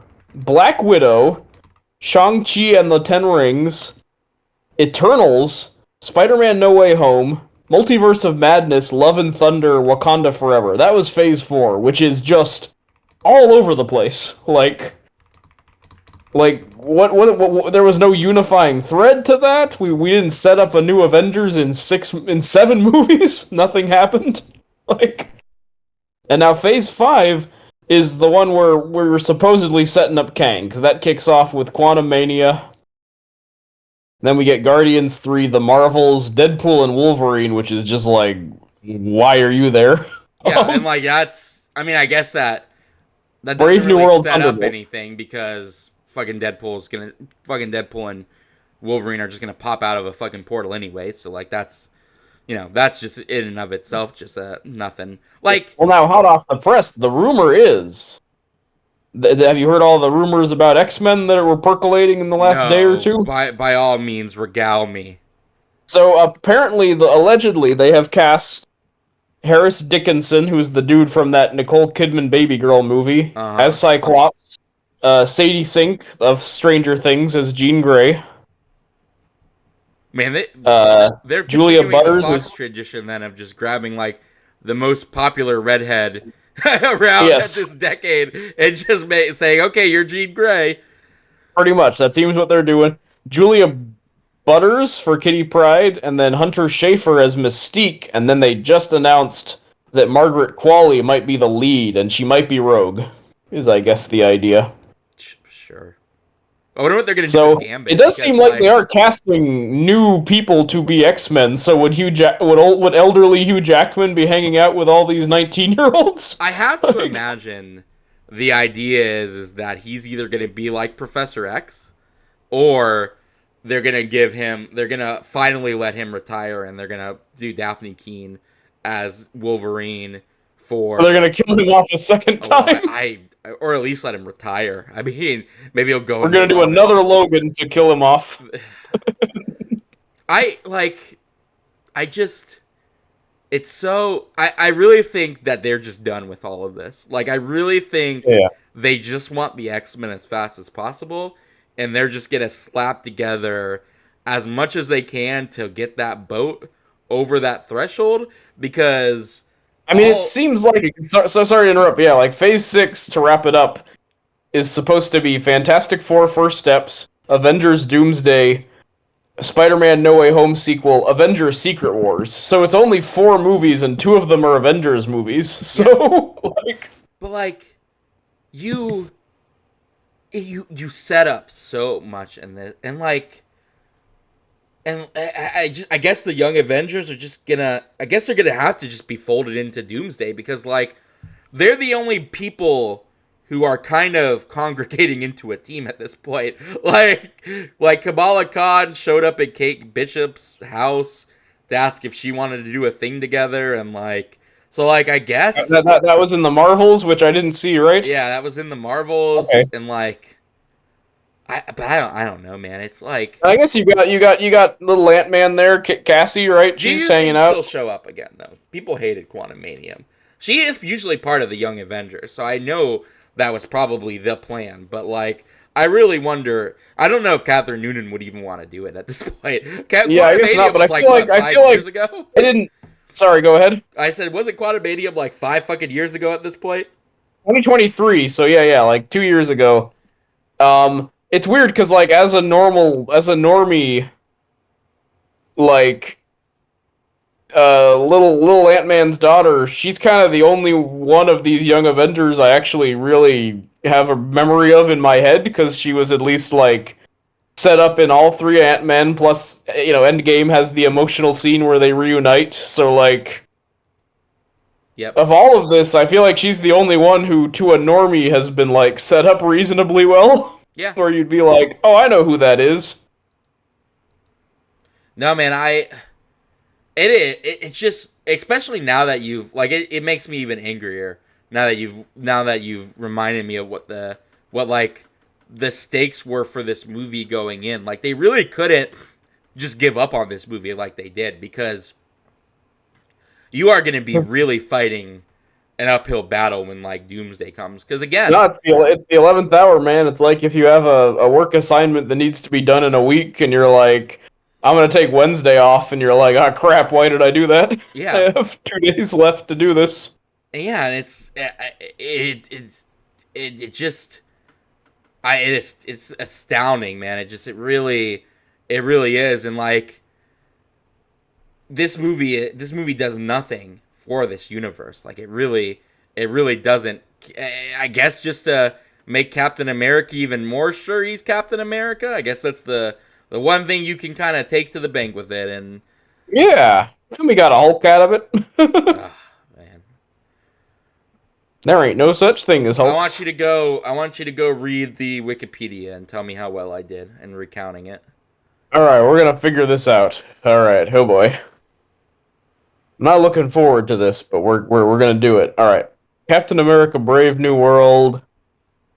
Yada yada yada. All right, and again, I have not seen Eternals or the Marvels. There's a couple I've just tapped out on. I think those might be the only two actually. Looks like I've seen the rest. So, I still do want to see Eternals just because I like Chloe Zhao as a director. We should watch it. We should do a commentary on Eternals. I'd be down All with right. that. I think Next time we'll Eternals it up. yeah. All right. Follow because this is that, and the reason I brought that up is because I'm immediately like, what?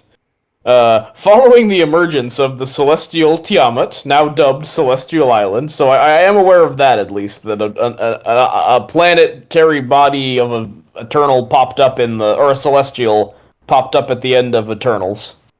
So that's caused an arms race for a new metal, adamantium, that's found in the island. No, it hasn't. Nobody's armed. I mean, if you consider arms race that at one point there's a standoff between the Japanese and the military at the end, but that's after fucking Stern messes around with it. There is no indication anybody is fighting at the beginning of this movie. Not all the countries of the world are in hot pursuit of this. Oh, we're all gonna scramble for this resource unless everybody signs this treaty to like do it fair. But like again, there's no implication that has already happened. No. So yeah, nothing you told me implied that either. It sounded like America, Japan, and not many other countries matter too much to this. No, but absolutely not. Anyways, Thaddeus Ross is elected president of the United States on a platform of negotiating equal trade of the metal with other countries. That fucking happens 100 days after he gets elected. That's not the reason why he gets elected. He gets elected because he has a PowerPoint presentation that says together. Together, because he told we're all going to be together. Yeah. So okay, I guess it's like one of those implied campaign promises Sure. where he does, you don't actually want to make it, but I guess and he was winking at it enough that people assumed that's what he was going to do, and thus elected him president. 5 months later, Ross enlists Sam Wilson and the new Falcon, Joaquin Phoenix, to intercept an illegal sale of adamantium that's been stolen from Japan in Oaxaca.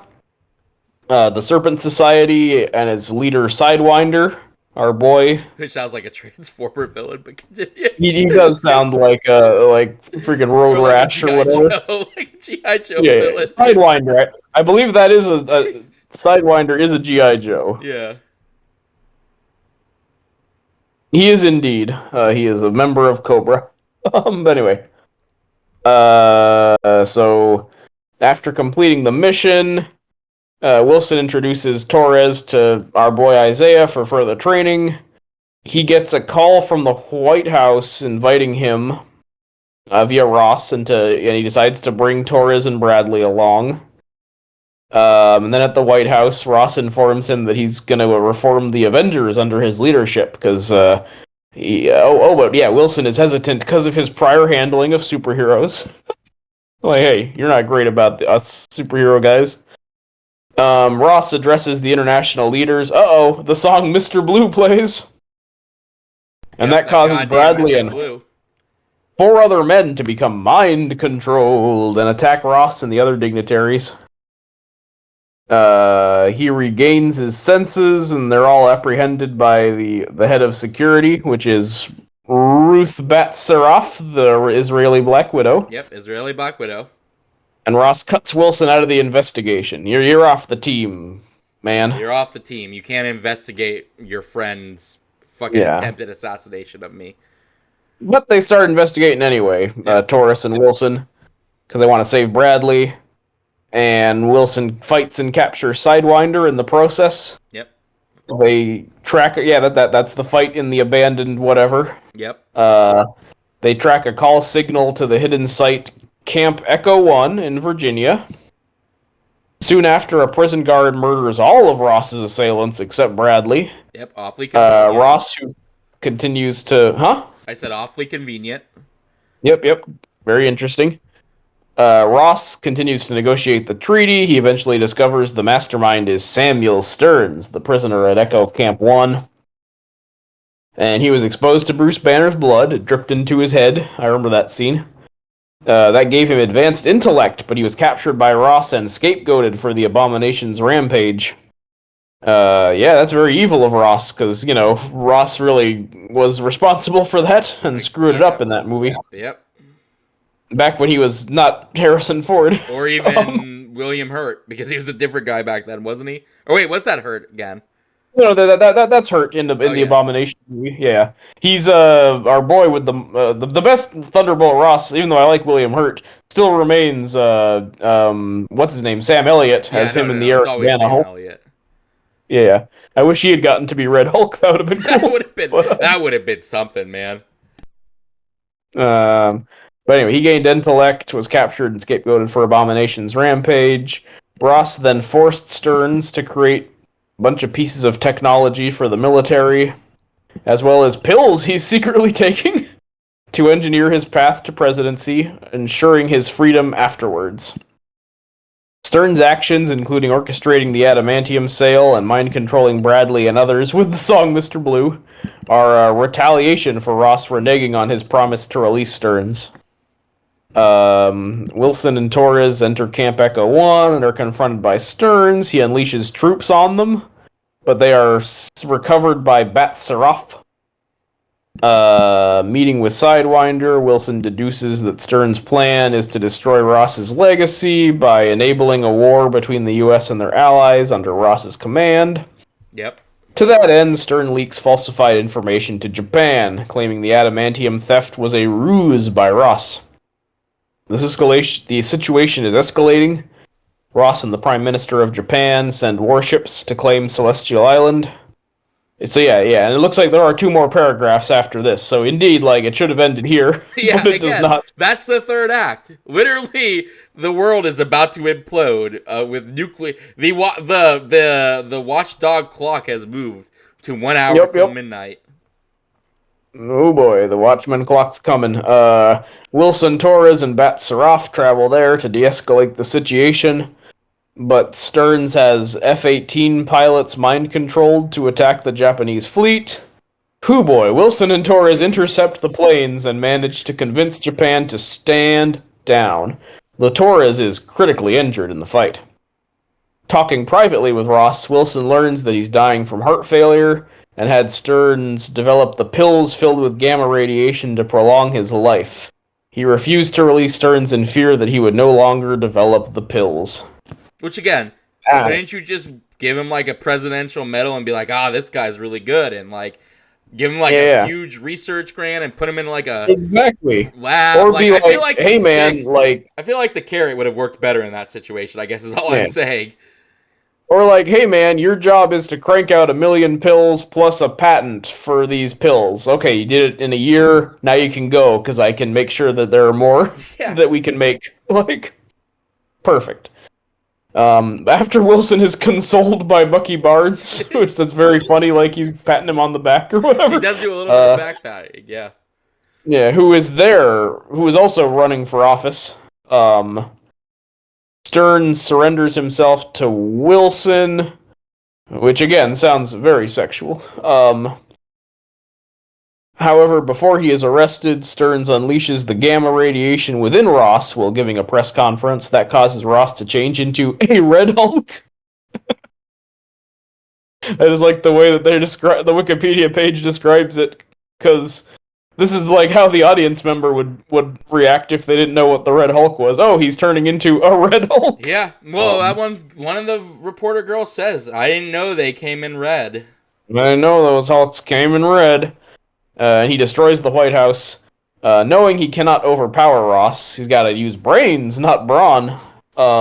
He doesn't. Wilson lures him. Huh? He doesn't use brains. No, I just made that up. Okay, good. I was about to say that's a lie. That's not in the. That's not actually in the Wikipedia. That was my. I was about to rant again, man. I was about to say that's bullshit. Dragon Ball Z is like, hey, let's fly to another fight area that's less populated.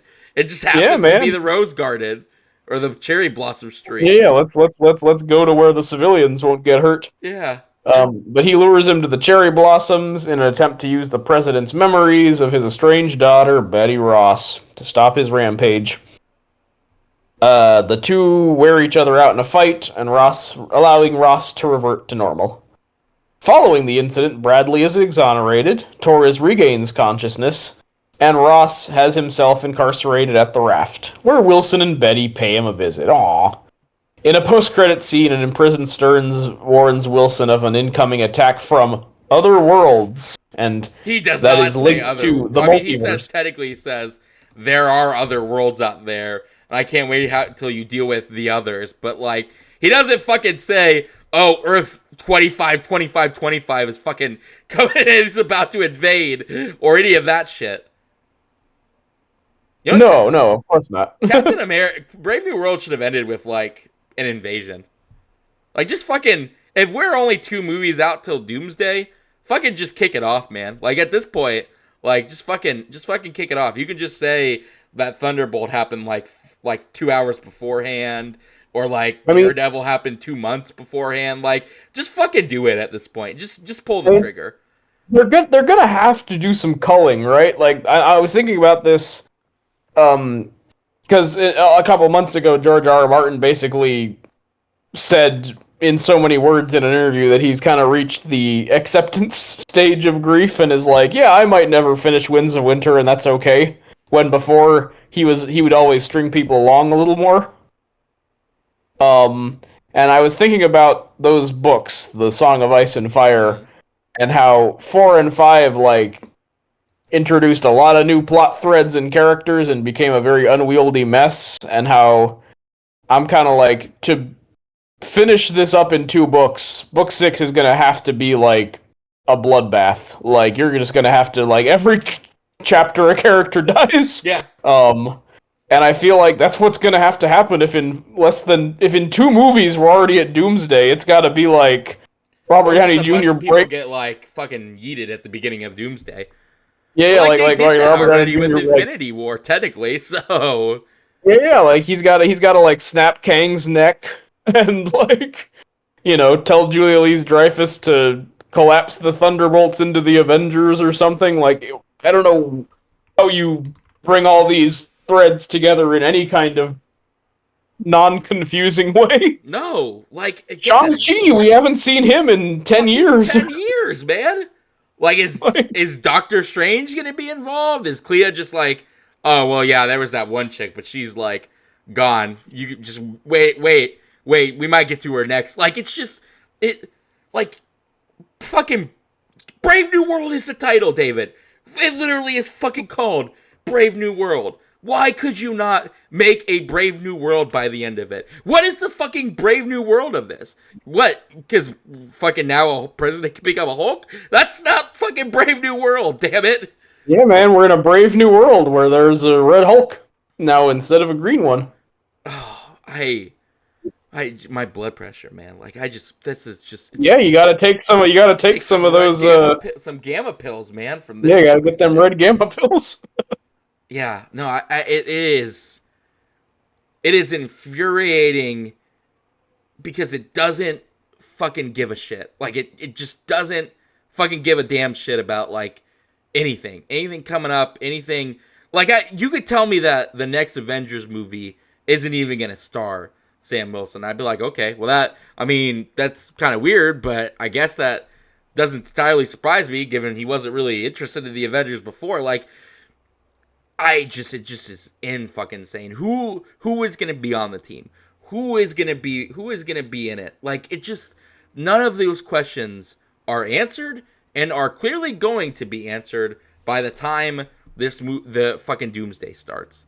There's no way that Thunderbolts has anything to do with the Avengers because it didn't be called fucking Thunderbolts. No, no, First event, the first family and fucking Fantastic Four has to bring in the Fantastic Four. Has to bring them no, from no, universe A to B. So and again, I keep bringing this back to Phase 1 through 3, where you were like going into Avengers: Infinity War and Endgame. You were like, "Hey, oh man, Thanos is coming. Oh no, Steve and Tony have a rift in their friendship. How's that gonna resolve? What is your like? What are we in suspense over with this phase exactly? there's like, nothing. what's There's like literally what's nothing because there's nobody. Like fucking Doom can invade tomorrow, and like who would he? What kind of fight? Maybe that's how they do it. Maybe that's how you get Doomsday to work. Fucking Doom invades. Everybody realizes that oh shit, by us not having the Avengers, we fucked up. We have fucked up because now we're in Battle World or in incursions. Fucking Dark Avengers. Doom is invading, and there's no unified force to bring us together. And Sam has to be like, oh shit, I messed up by not doing this ahead of time, and I need to scramble to do it now. I guess that's a way to do it. I don't know if I particularly love it, but at the very least, I guess you could be like, hey, yes, we're scrambling to get everybody yeah? together. We're not a Or I real guess yeah, it could team. open. We're not Yeah, it real could open. Avengers. Yeah, it could open with like Sam talking to I guess like kind of how just the first episode of Justice League Unlimited, like where Superman gives his speech to the hundreds of heroes at the Watchtower. Like it could be like Sam, talking to a room full of all of the billions of superheroes we've set up and never paid off at this point, and then Doom comes in and captures the OG Avengers, and now it's like, oh, the youngins have to go help or something. I don't know. I guess that would be the Yeah, setup. like there. I guess there's gotta like that's the only real way to do it because you don't have enough time to do anything else. Like you don't have the time to fucking do a team up movie. You are No, doing a team up movie, but it's called Thunderbolts and it's not about any of the fucking Avengers. So there you go. I guess the idea maybe is that it's gonna really be like, oh, the Thunderbolts kind of have to be like the Vanguard, and then like the Avengers are gonna have to be like, oh, we got to get our shit together.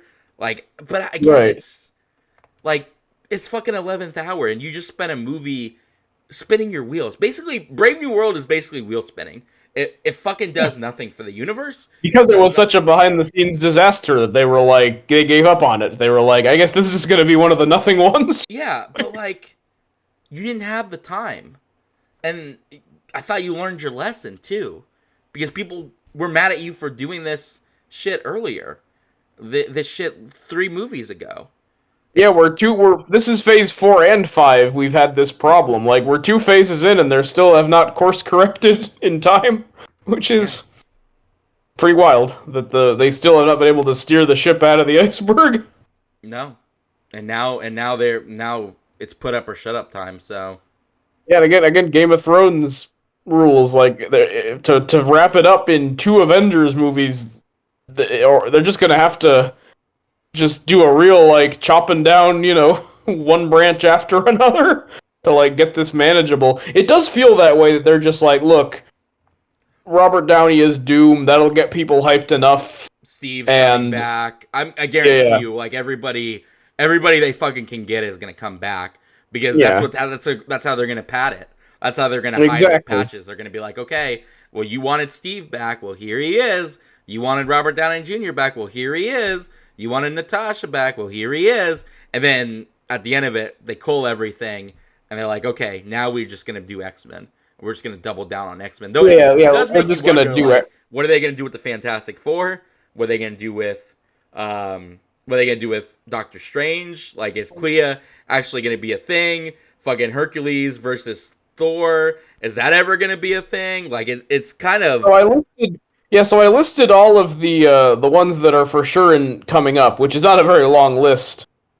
But then they also have movies that are allegedly on the docket but don't have, set times, and that's Armor Wars. yep.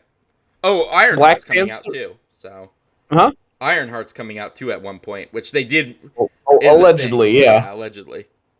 The only ones they have set up at the moment are Armor Wars, Black Panther 3, Blade, which we'll see.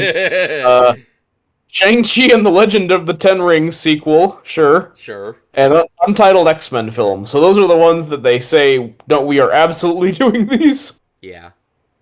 We'll fucking see. Mm-hmm. All right, I've kept you. Oh, and an unknown project with Scarlett Johansson, who will serve as a producer. But I feel like she's in those Jurassic Park movies now. She's doing Jurassic Parks now. She don't care about no Black Widow at this point. I could see her coming back, but yeah, it would be a one and done situation. Yeah. But all right, man, I have Deadpool and Black Widow. Do that instead. It'll just be like that for each movie. Deadpool and you know what? Fucking why not?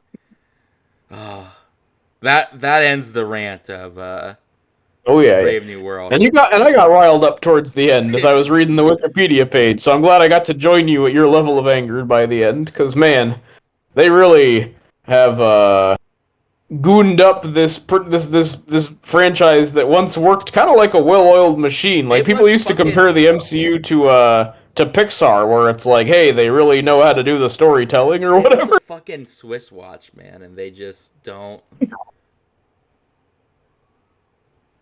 All came apart, man. Oh, all right, man. It's been a pleasure. Thank you for joining me in this rant. No, happy to help. All right. That's gonna be it for us. We'll be on the docket with Until more we stuff. do a commentary on this, because I have not seen this film, so I'm gonna have to at some point. Yeah, I would not be against that. I would not be against that one bit. Oh, but anyways, this has been a blast. We should do rants more often, but if you've been watching this, I hope you enjoyed it. We will be back. We have more stuff in the docket, stuff that hasn't even been released yet. Thank you for letting me rant for 3 hours. I promised you 40 minutes, and it was anything but 40 minutes. No. That was almost guaranteed, but I'm glad it worked out. Oh, all right. I will see you guys in the next one. You'll have a great rest of the night.